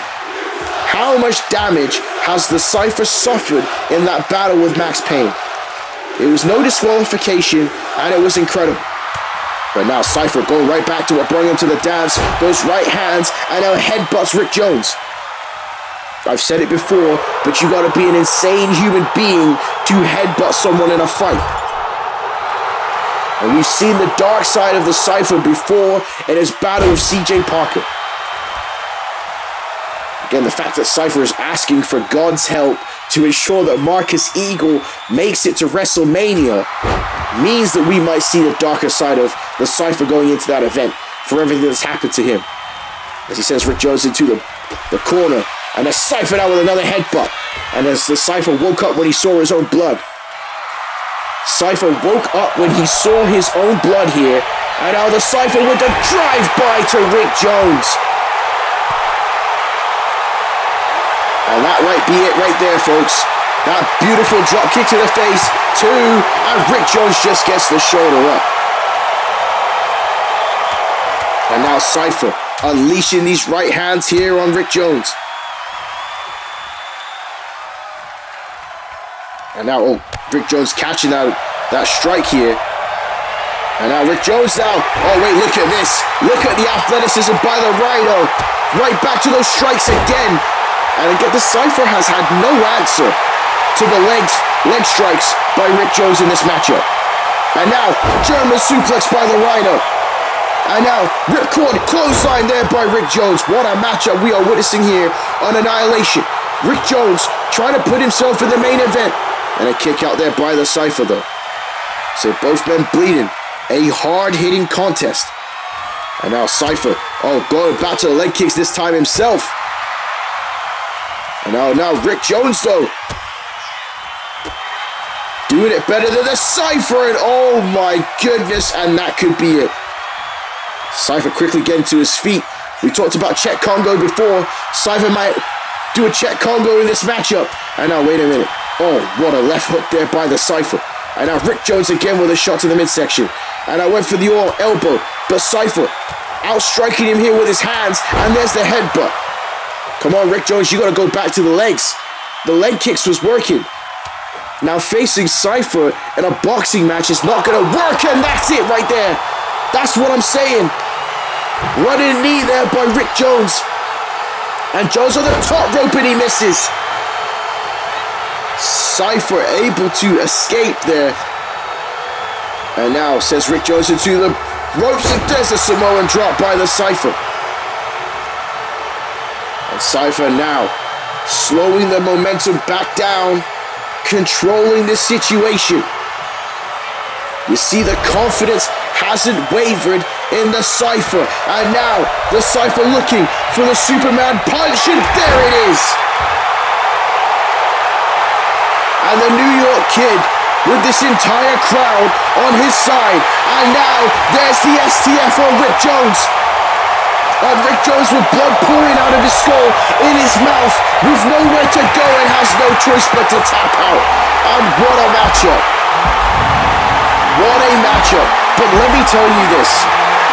Rick Jones controlled the later half of that matchup with those leg kicks. But you notice the Cypher. Again, there was no freaking out. He stayed the course. And that right there is a confidence that you cannot teach. It can only be learned from the main event experience.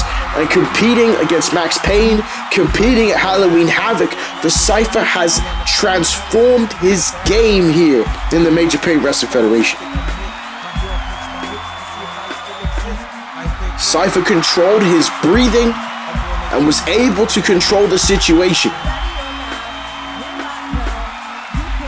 So look at this here, the athleticism though of the Rhino. Beautiful nip up, except the Cypher was struggling right here with this offense.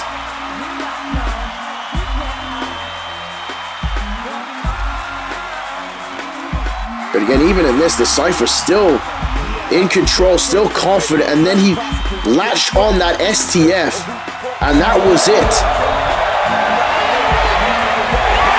And look at the focus on that man. Like I said, one more match, and he is going to WrestleMania to fight for the MPWF World Heavyweight Championship. Hopefully there's no more screw jobs for the Cypher. Hopefully he can get to WrestleMania.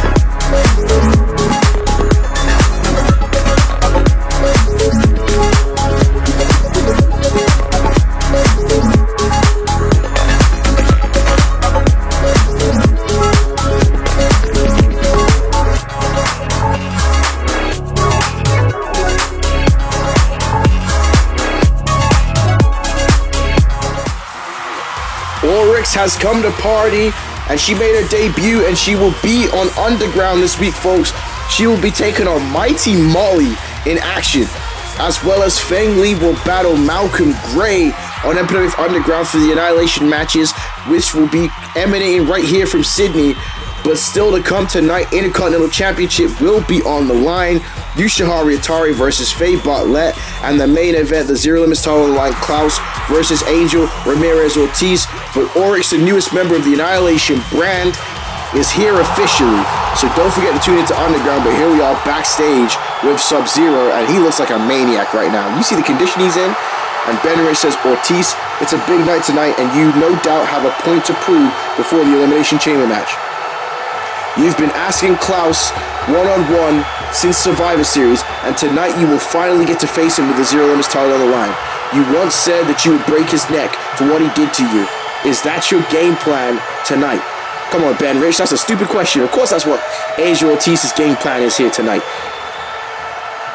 Even if it wasn't, Klaus's game plan would be to break someone's neck. And Ortiz says, my game plan hasn't changed since the night I returned and vowed vengeance against Klaus. A neck for a neck. This has been the most infuriating 2 years I have ever experienced. I should be an MPWF World Champion, and I will be. I'm tired of this messing around. This all stems from Klaus. My momentum cut short, not anymore. Then the baddest man on the freaking planet, Angel Ortiz, gets Klaus one-on-one in the main event, submission rules. And here we are with Bartlett and Joan DuPont. And Vane saying, Joan, ça va, my title match is next. She's asking her what's going on. And Joan DuPont says, you know what, never mind. I just had some stuff going on. You need to focus on retaining the Intercontinental title. Good luck out there, Faye. And again, you got to be wondering to yourself, has Justice Fitzgerald got into the mind of Joan DuPont? But again, Faye Bartlett cannot worry about that right now. She has to go and face Yushihari Itari and try and retain her title. And she is saying that they will be ready for Crossroads. So this is what Justice Fitzgerald does, folks. She manipulates and manipulates. And again, Joan DuPont has got to be questioning to herself now after what what Justice Fitzgerald said is Faye Bartlett ducking me? Does she not want what's best for me? I don't agree with that at all. I think Faye Bartlett would be happy if the final two of the matchup of the Elimination Chamber match was her and Joan DuPont at Crossroads. But we ain't at Crossroads just yet. Again, this right here is DJ's birthday. KK Crown booked this match for DJ John Feelgood because this is going to be a good one. This is going to be a good one. Yushihari Itari, who picked up the victory over Morgan Stone at New Dawn Rising, was owed a big matchup, and she's got it. Intercontinental title on the line in front of 35,000 people. Itari has never won this championship and could make history here tonight. Already in the last 2 years since she's returned, she has been CAW Women's World Champion and an MPWF World Tag Team Champion, the first ever with Sasha Fierce. Can she add the Intercontinental Championship back around her waist? Yushihari Itari broke her curse at WrestleMania this past year. Itari had never won at WrestleMania before, and at WrestleMania 11 she won the CAW Women's World title. She could go on to do a two-peat at WrestleMania 12 by winning the Elimination Chamber match. So this is going to be a good one, folks. Once again, I just want to thank everybody for celebrating my birthday here tonight, celebrating the MPWF, tuning in and watching it. Again, remember to subscribe to us, MPWF Wrestling, to let your friends know, let the people know that the MPWF is right here on YouTube. And just, once again, thank you, ladies and gentlemen. I absolutely love being here with you. It's late night commentary for DJs, so I'm going a bit haywire. My voice, like I said, must sound crazy right now. But here we go.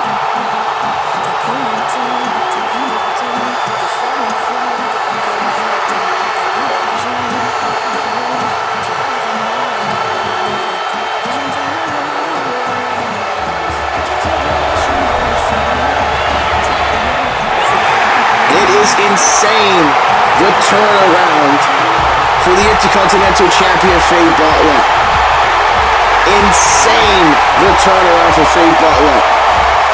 She has become one of the most popular women's wrestlers in Core Wrestling. In the MPWF, the Intercontinental Champion. Where she said there's one more championship that she wants to bring back to Paris, and that is the MPWF Women's World Title. Faye Bartlett has not held that championship since SummerSlam of 2023, ladies and gentlemen. Can you believe that?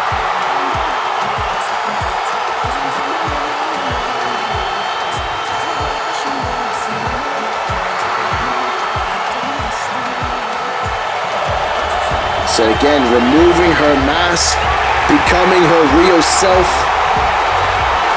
has completely got the support of the MPWF fans. And it's interesting, both of these women were masked before.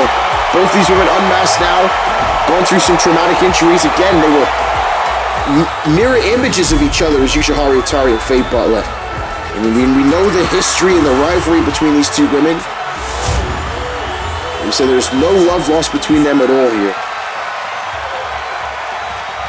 So we want to wish Serenity before this match gets started. We got to talk about Serenity, ladies and gentlemen. Serenity suffering a torn ACL at the hands of Justice Fitzgerald at the Royal Rumble. And Cat Swords threw the towel in a very controversial decision. We still to this day are not too sure if Cat Swords did that to help Justice Fitzgerald or to help Serenity.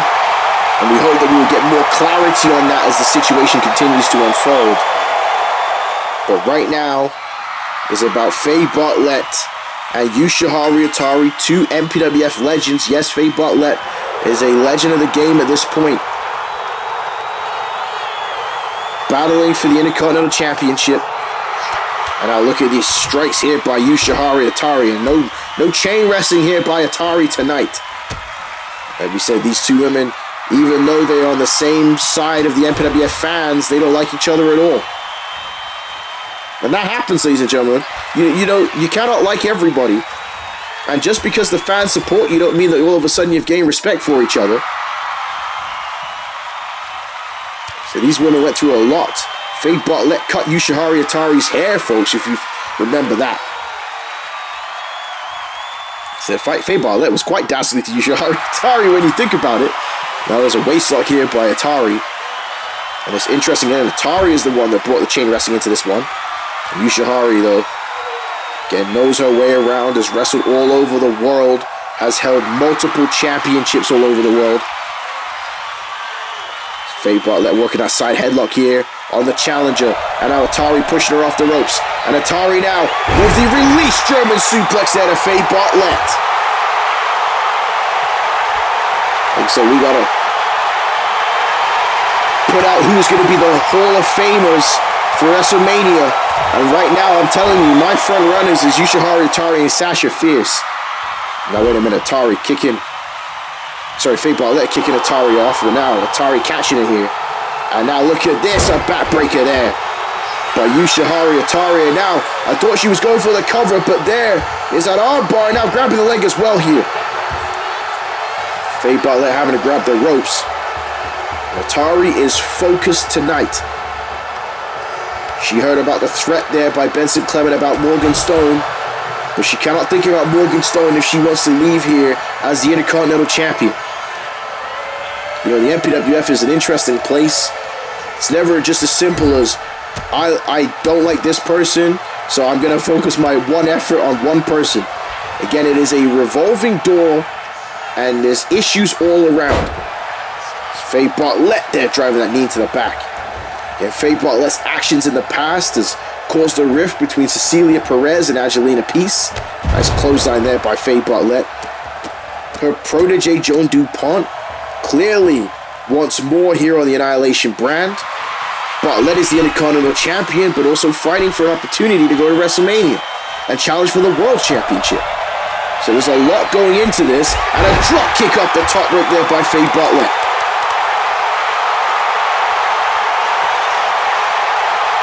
Bartlett with a kick to the midsection here of Yushihari Itari. And now Bartlett, look at this, wrenching and pulling at the face of Itari. But Itari now getting to her feet. And now Itari, nice takedown there to escape. But you can see the damage has been done.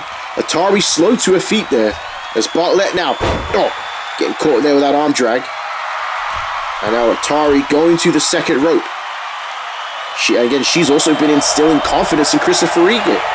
And now Bartlett. Oh, wait a minute. Bartlett catching Itari. And now Itari goes throat first into the top rope. And now, what a shot there by Faye Bartlett. So Christopher Eagle was a wild man, costing the Void the tag team titles here tonight. So Benson Clement is going to be looking for blood. A German suplex there, though, by Bartlett, the Intercontinental Champion. And now, big knee to the face. And Bartlett now hooking the leg here, trying to end this one against Itari, and a kick out by Yushihari Itari.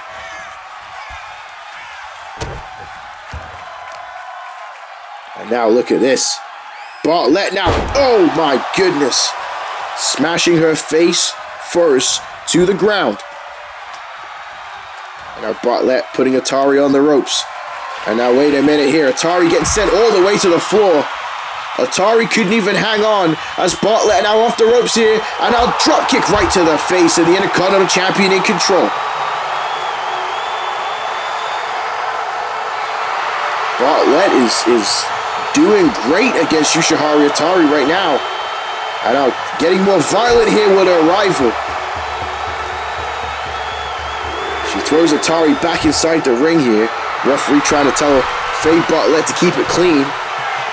Bartlett, trying her best, if you will. As now Bartlett off the top rope with the crossbody, and that was a huge one. And the Intercontinental Champion in control here. And we talked about the Cypher's transformation.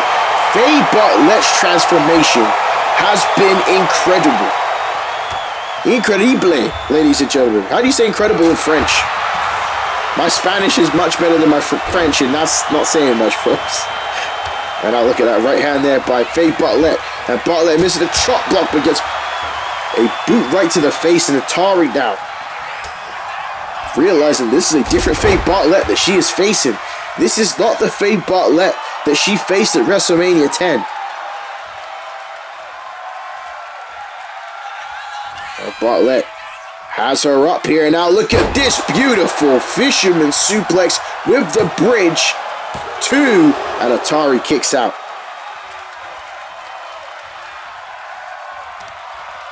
And now look at this, Bartlett got the feet up, and Itari tried to reverse it, but Itari is struggling right now. And now here's the half Boston Crab here by Bartlett. And she is staying on Yushihari Itari. She is giving her no breathing room in this matchup. And again, it's like I've said of every matchup so far tonight. The Annihilation brand has been bringing the psychology in these wrestling matches, and it's been incredible to watch. And now look at this there suplex by Yushihari Itari. Find it interesting too that Itari has not been going to the well of those kicks that we've seen her do in the past. As now there's a psycho driver by Yushihari Itari, trying to pin the Intercontinental Champion, and Bartlett gets the shoulder up. We know that Itari has those educated feet, and I think she might have to follow the Rick Jones strategy here tonight, as she does right there with that flying karate kick. Bartlett slowly getting to her feet now.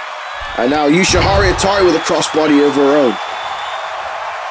And a quick leg hook here by Itari. Yeah, I don't think that was going to be enough here on the Intercontinental Champion. So there's a battle of attrition between these two women in this matchup, as now Faye Bartlett with 2 boots to the face. And oh, there's the French TKO right to the back of the head. And that could be the knockout shot by Faye Bartlett. 2. And Itari just getting the shoulder up. And Atari's thinking to herself, damn, I'm getting too old for this. I am getting too old for this. But an elbow by Itari. And Itari is never going to quit on you, folks. Even if she's feeling the effects, she ain't ever going to quit on you. And now, wait a minute, both women here going to the top rope. And a top rope superplex by Yushihari Itari. And you see she took her time getting her breath back after it. With the cover on Faye Bartlett too. And oh man. And this crowd here in Sydney, Australia, loving the way these two women are working right now. And a clothesline ducked there by Faye Bartlett. And Bartlett now with a small package here on Yushihari Itari. And a kick out. And now, oh, misses the leg drop. That will adversely affect your sciatica, as Yushihari Itari now with a roll up here with the jackknife cover. And now, reversal here by Faye Bartlett. And now reversal by Yushihari Itari. And a reversal again by Faye Bartlett. Back and forth, both of these women go. And again, trying to stay on each other, trying to win the Intercontinental Championship. And what a matchup, folks. And I went for the clothesline. Bartlett ducked underneath it. And now Bartlett going to go for the French DDT. But Itari catches the boot. And Itari now goes for the kick. Faye Bartlett catches the boot. A nice takedown there by Bartlett, the champion. And now, oh, went for the forearm smash. But Yushihari Itari moved out the way. And now Itari here with an inverted backbreaker on Faye. Now Itari on the top rope. Bartlett getting to her feet. What is Itari going for here? The DDT! Oh my God, we've got a new champion. We have got a new champion off that one. Oh, Faye Bartlett just got the shoulder up. What a DDT by Yushihari Itari. And we almost crowned a new Intercontinental Champion before the Elimination Chamber match. But Itari with a mistake, and Bartlett out of nowhere with the French DDT. Oh my God, Bartlett's been busted open. Bartlett has been busted open, but the French DDT, 2, and Itari gets the shoulder up. And Bartlett needed a much stronger cover after that DDT. But Itari fights back with a clothesline. And now ducks under, and there's the martial arts kick. And that's what I'm talking about. Those kicks is what's going to save Itari in this matchup, where she just needs to hit another top rope DDT. She's going to go for the Psycho Driver again, but Bartlett slides underneath. And oh, there's the outer crescent kick by Faye Bartlett this time. And Bartlett now to end this with a big move here to Yushihari Itari. And now she's got Itari here on the top rope. And now wait a minute. Faye Bartlett has her in a suplex, and wait, no, DDT off the top. A DDT off the top rope to Yushihari Itari. 2. Faye retains the Intercontinental Championship in a phenomenal match. In a phenomenal match. These two veterans put on a show here tonight. There's definitely respect between the two of them. They won't admit it. And like I said, they got violent at times, but this was a straight wrestling match between Itari and Faye Bartlett before the Elimination Chamber. So I don't know how Faye Bartlett kicked out that DDT off the top rope there. And again, she didn't get enough of a cover here on Yushihari Itari, as you can see it. Bartlett did hook that one arm, and it allowed Itari to kick out, but a DDT off the top rope. Look at this martial arts kick here by Itari. Wham! What a match. What a match. What a kick there by Faye Bartlett, the Intercontinental Champion. And then she hit the DDT off the top.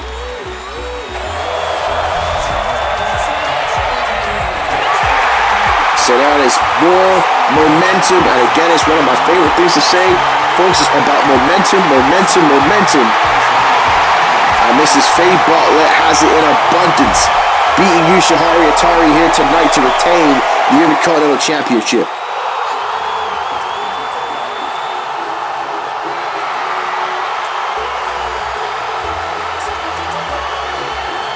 So Faye Bartlett might be going to WrestleMania, folks. It may be hard to argue at this point. It may be very hard to argue at this point.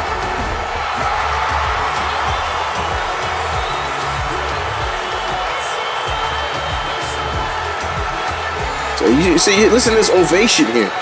Listen to this crowd. They have crowned Faye Bartlett. But hold on a moment. Yushihari Itari standing in the middle of the ring.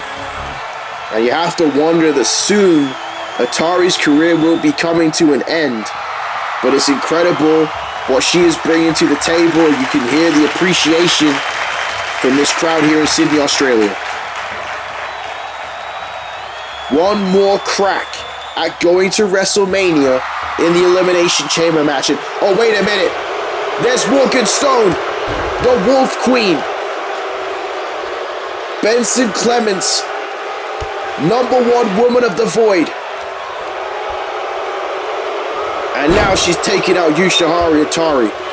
And Morgan Stone has completely changed since aligning herself with Benson Clement. And oh my lord, here comes the howl off the top rope, and there it is by Morgan Stone. And away Faye Bartlett, making the save against Yushihari Itari, against Morgan Stone. I said to you, there's respect there. I said to you, there's respect there. And Faye Bartlett now gonna go and DDT Morgan Stone, this time up the top rope. And Faye Bartlett just saved Yushihari Itari. Oh, wait a minute. Angelina Peace and Cecilia Perez at the same time. And there's no love lost at all with any of these three women. And Perez and Angelina Peace inadvertently working together to take out Faye Bartlett before the Elimination Chamber match.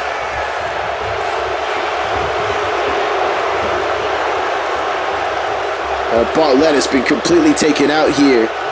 And now Angelina Peace and Cecilia Perez staring down with each other once again. Will one of these two women go to WrestleMania? They are not able to get over the differences. And oh, wait a minute, there's Joan DuPont. And Joan DuPont taking him out before they're about to fight. And Joan DuPont saving Faye Bartlett. And oh, what a clothesline there by DuPont. And DuPont now has her up for the French Destruction Powerbomb. The FDB by Joan DuPont. And there it is again to Angelina Peace.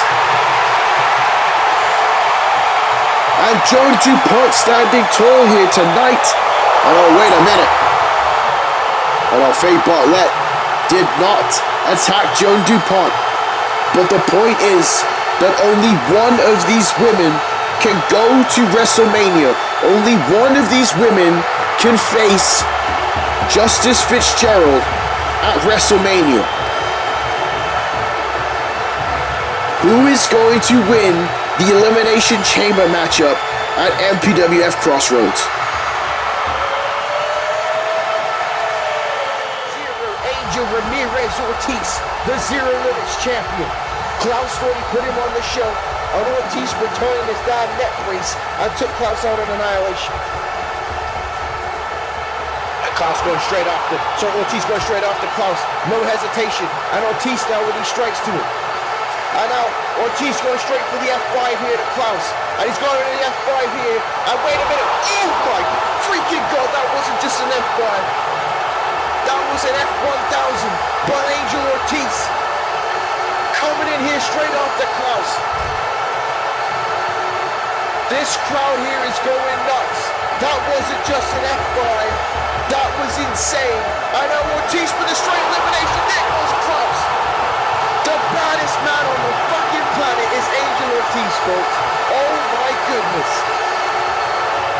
Angel Ortiz straight up throws out Klaus.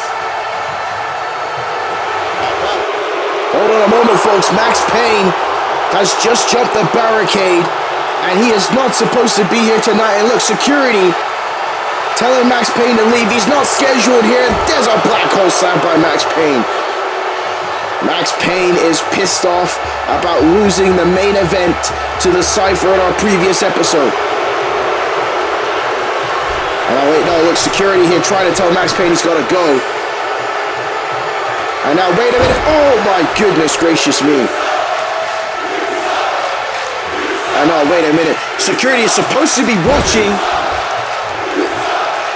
the entrance to the building, and they're trying to get Max Payne out the ring here. Max Payne has completely snapped. My God, do they get paid enough for security here in the MPWF? Because they just be seeming to get beat up all the time. I don't know if this is good for them. They need a pay rise, but Max Payne dominating here.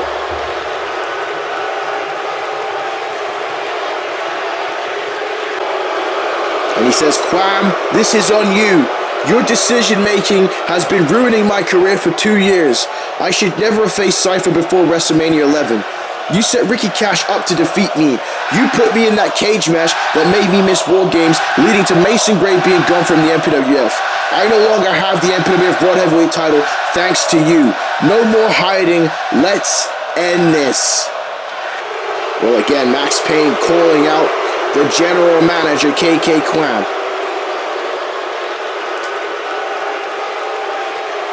Max Payne wants Quam in the worst way possible. And now there he is. KK Quam. We heard what Cypher said earlier tonight.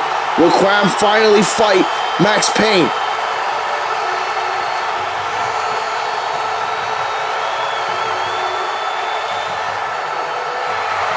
Quam says, you complain so much. You blame your problems on everyone else but yourself.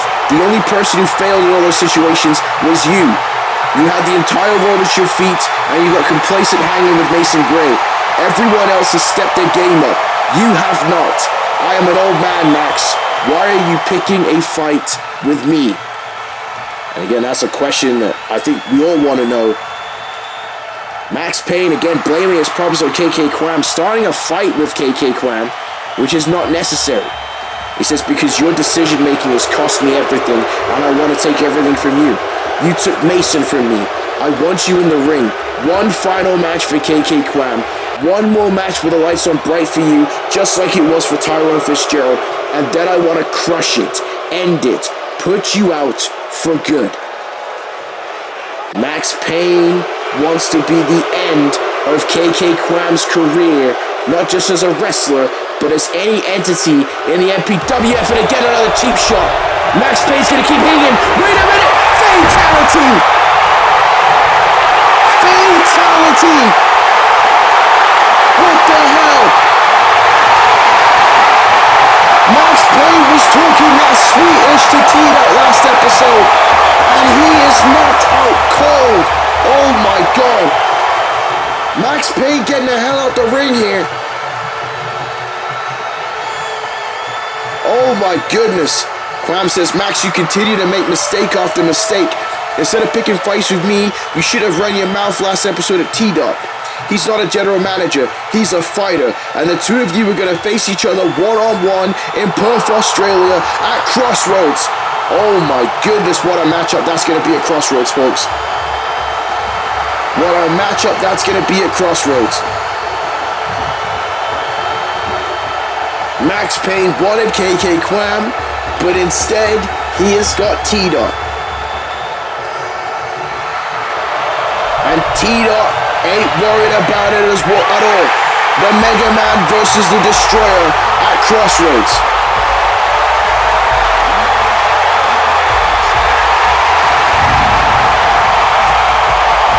Take a look at this here. T-Dot jump over the barricade and fatality to Max Payne. T-Dot assisting and eliminating Max Payne with the Cypher. Max Payne ran his mouth off to him last episode, and now they're going to do battle at Crossroads, and I cannot wait for this one. What a night it has been for T-Dot here on Annihilation. And oh wait a minute, what the hell is this?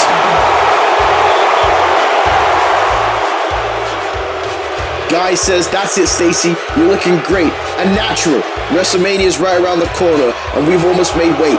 We gotta focus now, baby. The Light Heavyweight Championship is gonna have an anabolic experience. At least two idiots still getting prepared. Still having Stacy Sweet cut weight.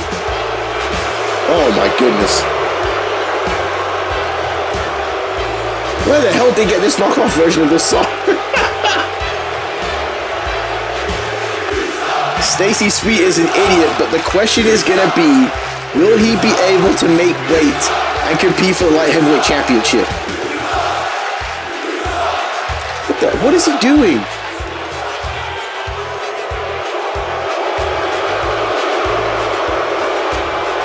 Well, this was our idiot break of the evening, folks. The dunce cap is on both Stacy Sweet and Guy. But we're going to continue with the action here in the MPWF. Because on Super Slam Showdown, Legends of the Tag Team Quest, El Grande Americano will challenge Charlie Jean for the Light Heavyweight title.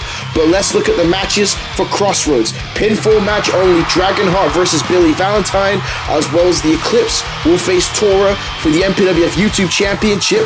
Just announced T-Dot will battle Max Payne one-on-one. What a fight that's going to be. As well as it will be Christopher Eagle versus Marcus if Chase Stevens becomes the MPWF champion. If he doesn't, the MPWF World title will be on the line in a triple threat matchup, including Benson Clement. It's going to be a crazy event at Crossroads. 6 women to battle in the Elimination Chamber match. Itari, Peace, Perez, Stone, DuPont, and Bartlett, all to become the #1 contender for WrestleMania. And for the men, it's going to be Cypher, Ortiz, Zeus, Rick Jones, Kane Knight, and Klaus. The winner will face whoever the MPWF champion is at WrestleMania 12, ladies and gentlemen. But right now, it is time for our main event of the evening. You've seen all the video packages. You're going to hear this on commentary because I got to take a drink before this one. But here we go. What a night it's been here for episode 23 of Annihilation. But now, the Zero Limits title is on the line, and Ortiz and Klaus will finally get their hands on each other.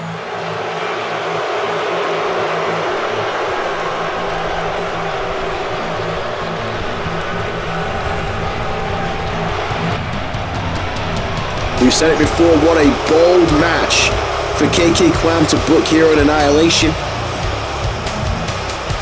He could have easily saved this for a click per view, but KK Kwam doesn't believe in that.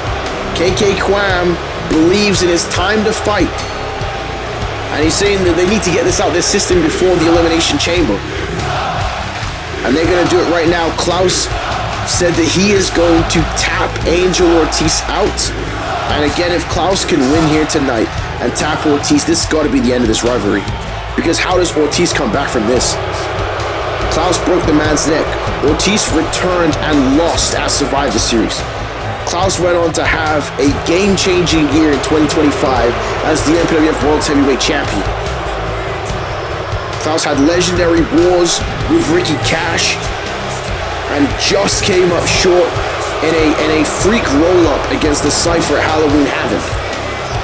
Klaus, because of his actions, was not granted a rematch of the MPWF World Title and has to fight his way back to the championship, and that is why he is in the Elimination Chamber matchup. Not to mention the fact he earned the right to get into the Elimination Chamber match, winning a triple threat match against both Billy Valentine and Dragonheart on our previous episode. But Klaus said he's going to make everyone pay when he becomes the world champion at WrestleMania. But tonight it is about the Zero Limits Championship.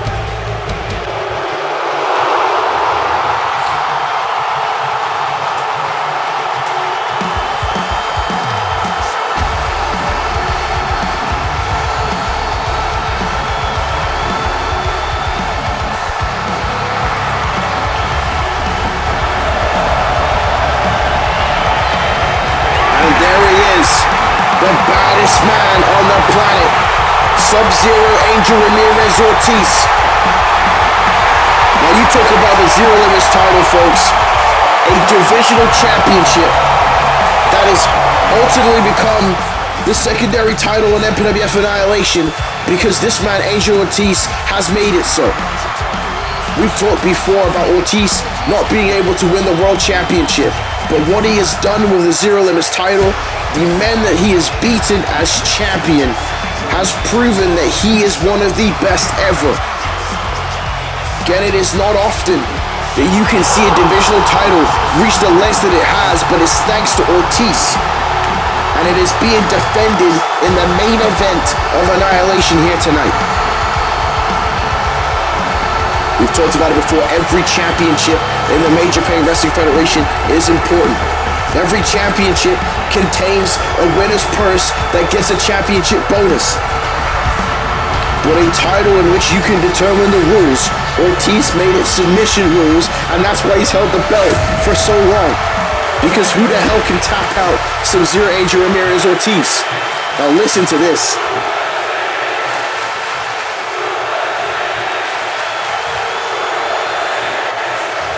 But if there's one man that can tap Angel Ortiz out, it is the Scorpion Klaus.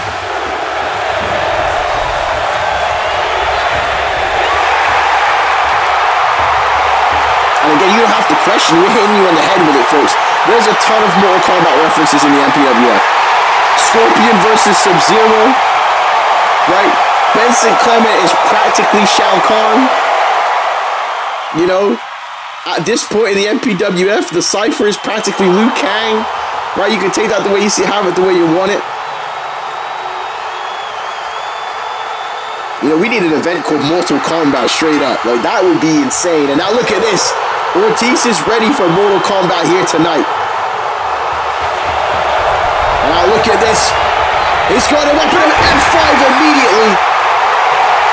F5 immediately by Angel Ortiz, but the fact of the matter is that this is a submission match, and it ain't just a pinfall.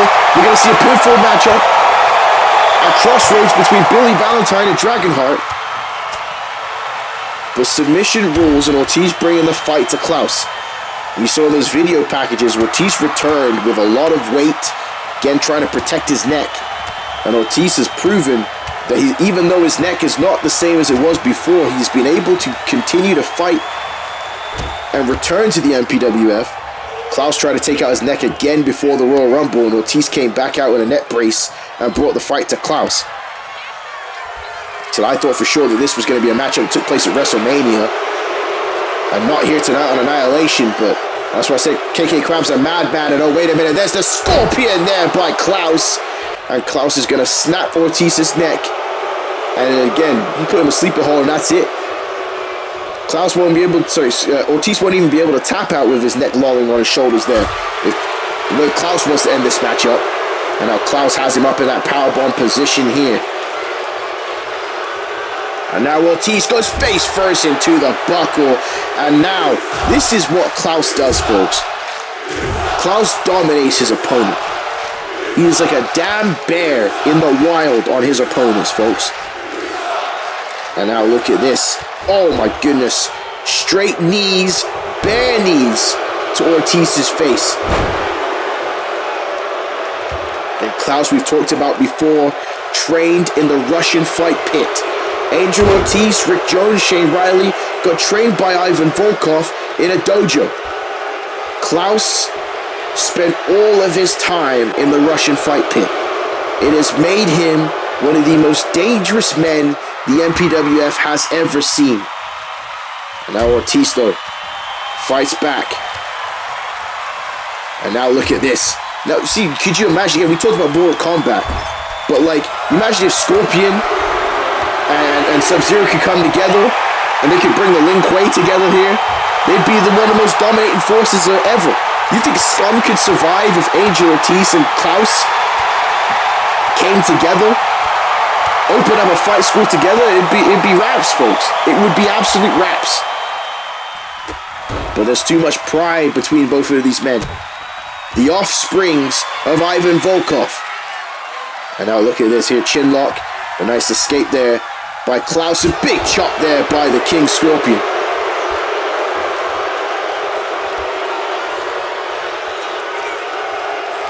Now back to that collar elbow tie up here. And now Ortiz fights back. And now Ortiz with the right hand. And around the waist, and there's the first German suplex of the match. And the mayor of Suplex City has just opened his doors. And now, oh, wait for the big kick, gets hit with the elbow though. And now Klaus, oh man. So Klaus don't have very many weaknesses, folks. You know, if any weaknesses at that. A weakness I could say for Klaus is that the longer this match goes, the longer it starts to affect the psyche of Klaus. We saw that happen with Ricky Cash. We saw that happen with the Cypher, which even ended up resulting in the Cypher winning. And let's not forget, Ricky Cash tapped out Klaus in their matchup with each other at Bound by Honor. It was on the outside of the ring, but wait a minute, look at this. And now go right to that neck there on the barricade goes Klaus. But if Ortiz can survive long in this matchup with Klaus, Klaus starts to doubt himself the longer a match goes, because again, as you're seeing right now, he's used to absolute domination. Even against a man such as Angel Ortiz, he's used to domination. I ain't gonna start the Ezekiel Jackson song here again, folks, but that is what Klaus brings to the table. So if Ortiz can withstand this punishment, which is not easy. And now, oh God. Oh my goodness. That was vile there by Klaus, and now dropping a knee into Angel Ortiz's face. And now Ortiz's face has been exploded here. And now look at this. Oh my God. Dragon Sleeper. And that is a hard hold to escape. Look at the way he's stretching that neck out there, folks. And I'm telling you right now, I have had a history of neck injuries, and it ain't easy to survive a submission like that. That's now Ortiz here, holding on. 2 German suplexes, and there is the hat trick. 4 German suplexes in this matchup, and again, hopefully this summertime we can see a lot of hat tricks in the World Cup. It's going to be exciting. As Ortiz now off the top rope, but no. Klaus able to move out the way. And now, wait a minute, Ortiz gets clotheslined by Klaus. Now look at this, Klaus ripping at the flesh of Angel Ortiz. And you see that one caused more blood to come out of the face of Angel Ortiz. And this one is going to get bloody before it's done, folks. These men don't need weapons to destroy each other. Their hands and feet are lethal weapons. It's Angel Ortiz and Klaus. So Klaus, though, trying to prove me wrong here, trying to stay confident. Now he sends Ortiz into the ropes, and again, if I can remember, I don't think Angel Ortiz has ever tapped out before, which also makes it an incredible stipulation with a Zero Limits title. Now again, if you've your first time watching the MPWF and you've gone all the way to the main event, thank you for tuning in and watching the show. But the Zero Limits Championship, whoever becomes the new champion sets the stipulation for the title. That is the rules. So as soon as you win the belt, you can defend the belt in any way you want to. And Ortiz has picked submissions. And like we said, that is why he's held the championship for a long time. Ortiz has been champion now at this point for, 8-10 months. Nobody has come close to beating him yet. Ortiz, a finalist of the King of the Ring. And now he's going to go out the ropes. He had a big clothesline to the back of Klaus.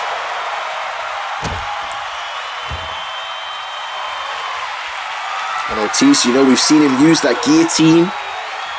We've seen him use various submissions, and there is another German suplex. 5 German suplexes by Angel Ortiz, and now there's a cross arm breaker here. He's going to try and rip that arm, but again, Klaus's arm is too muscular, too big. He's too powerful. And I don't think that type of submission is going to work. And now, went for the chop. Ortiz fights back with the right hand. And now Ortiz got him in the corner. And now wait a minute, Angel Ortiz here doesn't go to the top rope too often. But we saw this, the superplex off the ladder at WrestleMania 11, and this time off the top rope to Klaus. And now Angel Ortiz, and now wait a minute.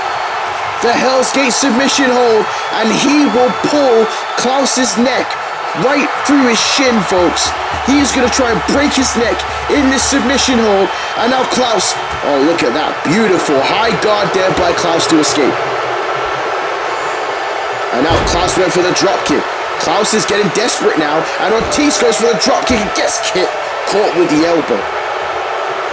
And now Klaus here, beautiful, into the crossface.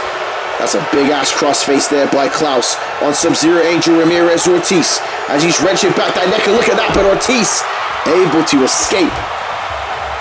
And Ortiz felt the difference on that neck pull. Oh God, what a shot there by Ortiz. And that one split open the eye of Klaus. You see that there, the left eye. There's bruising and blood coming out of it. Again, these men destroying each other before the Elimination Chamber. Let's not forget that. They're going to compete in the Elimination Chamber match at Crossroads. And now wait, Ortiz going to go for the F5 again. And there's the F5 to Klaus. I would be going right back to that Hell's Gate, but no. Klaus now going to go for a knee bar here. And this was the weakness. We talked about it before. The ankle lock had Klaus tap out. And you see Klaus writhing in pain. It could be his Achilles heel. And Klaus booted him and sent him across the ring there. And now Ortiz going right to the leg. And maybe that's what Ortiz is thinking to himself. Maybe Klaus does have an Achilles heel. Klaus though, big right hand. And now Klaus could even get that submission, that hold off there. But the chop sends Ortiz into the buckle and uppercut. And now look at this round with the waist lock again. And now, face first goes Ortiz. And now look at this. This is disgusting right here. Klaus is just bashing Ortiz's face time and time again into the turnbuckle.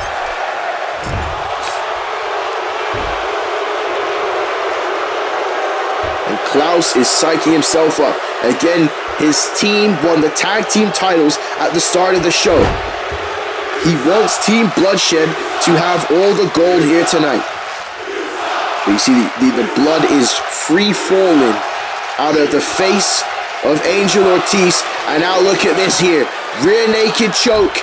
And now right there, wrapping his legs around Ortiz. And that could be it, folks. We could be crowning a new Zero Limits champion here tonight. But Ortiz, though, fights back with the elbows and able to escape. This is an incredible matchup and main event here in Annihilation. And there's the guillotine by Angel Ortiz. And you see the blood all around the ring. And going after the neck again of Klaus. But Klaus again able to keep that high guard. Able to keep that high guard. And now, kick to the midsection. He could be going for the Scorpion again here. And now he's got Ortiz in a powerbomb. He's going to powerbomb into the floor. But Ortiz, though, fights back with his right hand. And Ortiz now, kick to the midsection. And wait a minute, Ortiz has Klaus in the powerbomb position. And now Klaus gets sent to the ropes. And straight back to that knee bar. Straight back to the Achilles heel of Klaus. And Klaus kicking him away immediately. That's a weak point right there. That's a weak point right there. And Ortiz, though. Oh, what an elbow there by the King Scorpion, the challenger for the Zero Limits title. But an elbow by Angel Ortiz. And the guillotine again. Guillotine again. And Ortiz is relentless. But Klaus able to get him to escape one more time, but missing the dropkick. And Klaus is getting desperate. And oh my God, the Kimura! He put the Kimura. This is it. This is it. We haven't seen Ortiz do the Kimura, and he's going to break Klaus's arm here. This place is going electric. As Klaus about to tap out. Oh, wait a minute. Our security has been taken out. Thanks to Max Payne away, KK Graham. Stopping K-Knight here. And Graham says, Kane, this match is too important. You need to leave. K-Knight is in the building because security was taken out by Max Payne. And he says, no, I don't think I will. I'll get my retribution tonight. K-Knight and Zeus not happy about the attack that took place on MPWF War. They will be in the Elimination Chamber. Actually, look, the Cypher. Cypher jumping over the barricade, who will also be in the Elimination Chamber. And Cypher knows how important this main event match is, and is going to keep it between Ortiz and Klaus. And Ortiz, though, looking on, and look at the state Ortiz is in, and oh my God, look at the blood pouring out of his face still. Ortiz had the Kimura lock. Klaus is holding his arm, and off there, look, Cypher with a dive off the stage on K-Knight. And now wait a minute, Klaus, Ortiz was paying attention. Ortiz was paying attention, and now look. There's the crossface, and Ortiz is in trouble. The crossface by Klaus. And both of these men are bleeding profusely here. And Ortiz is just slightly too far from grabbing the ropes. And Klaus will not let go. Klaus will not let go.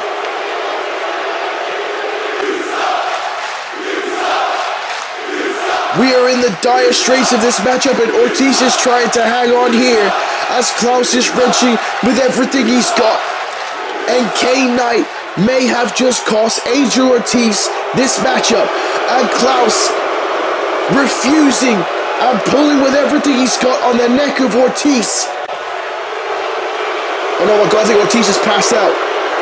I think Ortiz has passed out, and he has. The referee has called the bell. And Klaus won't let go. Klaus will not let go, but he has become the Zero Limits champion. Ortiz passed out in the submission hold.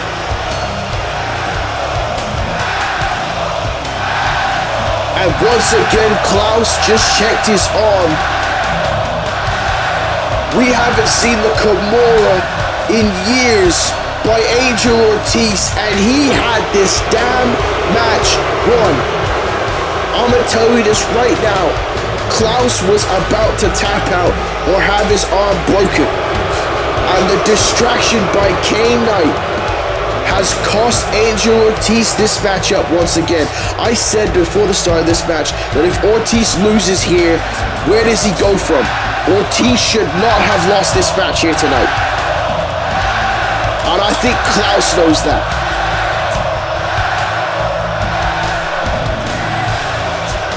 Oh man, what a horrible ending to this main event here tonight. Ortiz put on a hell of a fight here. But again, more questions here are being answered about Klaus. These long matches, these battle of attritions, Klaus struggles with. Ricky Cash, the Cypher, Angel Ortiz.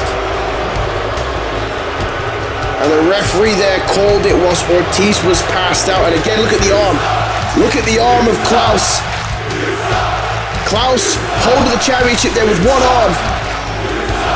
Look at how bruised up it is. Klaus got lucky here tonight and is the new Zero Limits champion on Annihilation. Klaus can't even hold the championship with the other arm. Absolute heartbreak for Angel Ortiz here tonight. But that is the momentum that the King Scorpion needed going into the Elimination Chamber match. And oh my God, look at who it is. It's Zeus. And now Zeus with the end of days to Klaus. Max Payne took out the security and it has allowed Kane Knight and Zeus to arrive here in the building. And now, oh my God.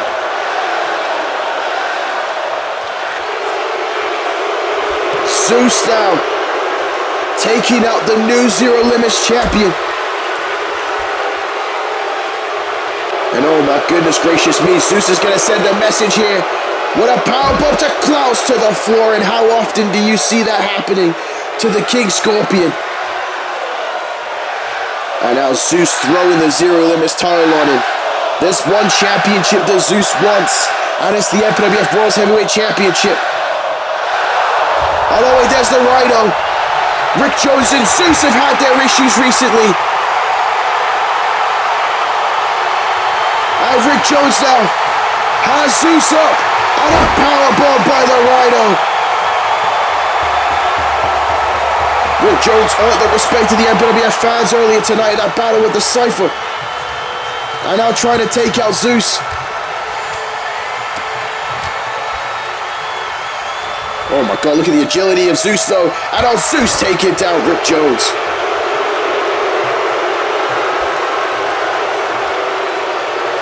Zeus is dominating here, and an end of days to Rick Jones.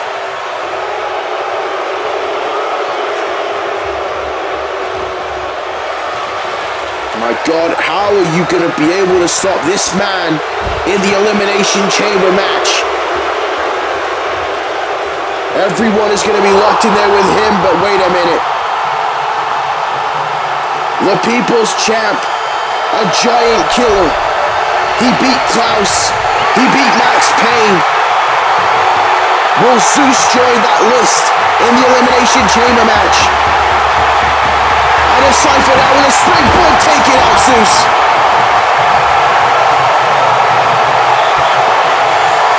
The Cypher, one more match to get to WrestleMania, and he's got him up here with Immortal Technique.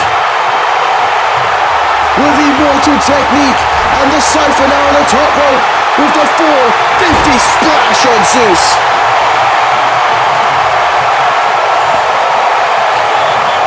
You can hear by this crowd in Sydney that this is their man, and now Cypher to finish Zeus off here. And now, oh wait, Zeus ducked under the boot there of the Cypher, hold on a minute. And now wait, Zeus here with the end of days to the Cypher. Zeus got cracked open by the Immortal Technique, and oh my God, there's a second end of days. Oh no, wait a minute, Zeus is going for three end of days to the Cypher. That That was the most dominating performance I think we've ever seen by Zeus. Cypher being re-split open by 3 end of days. The question is going to be, who is going to walk out of Crossroads as the winner of the Elimination Chamber match? Who is going to go to WrestleMania? Ladies and gentlemen, my name is Dwayne James Johnny Feel Good. Thank you for celebrating my birthday with me, but I'm signing out. We will see you for Underground.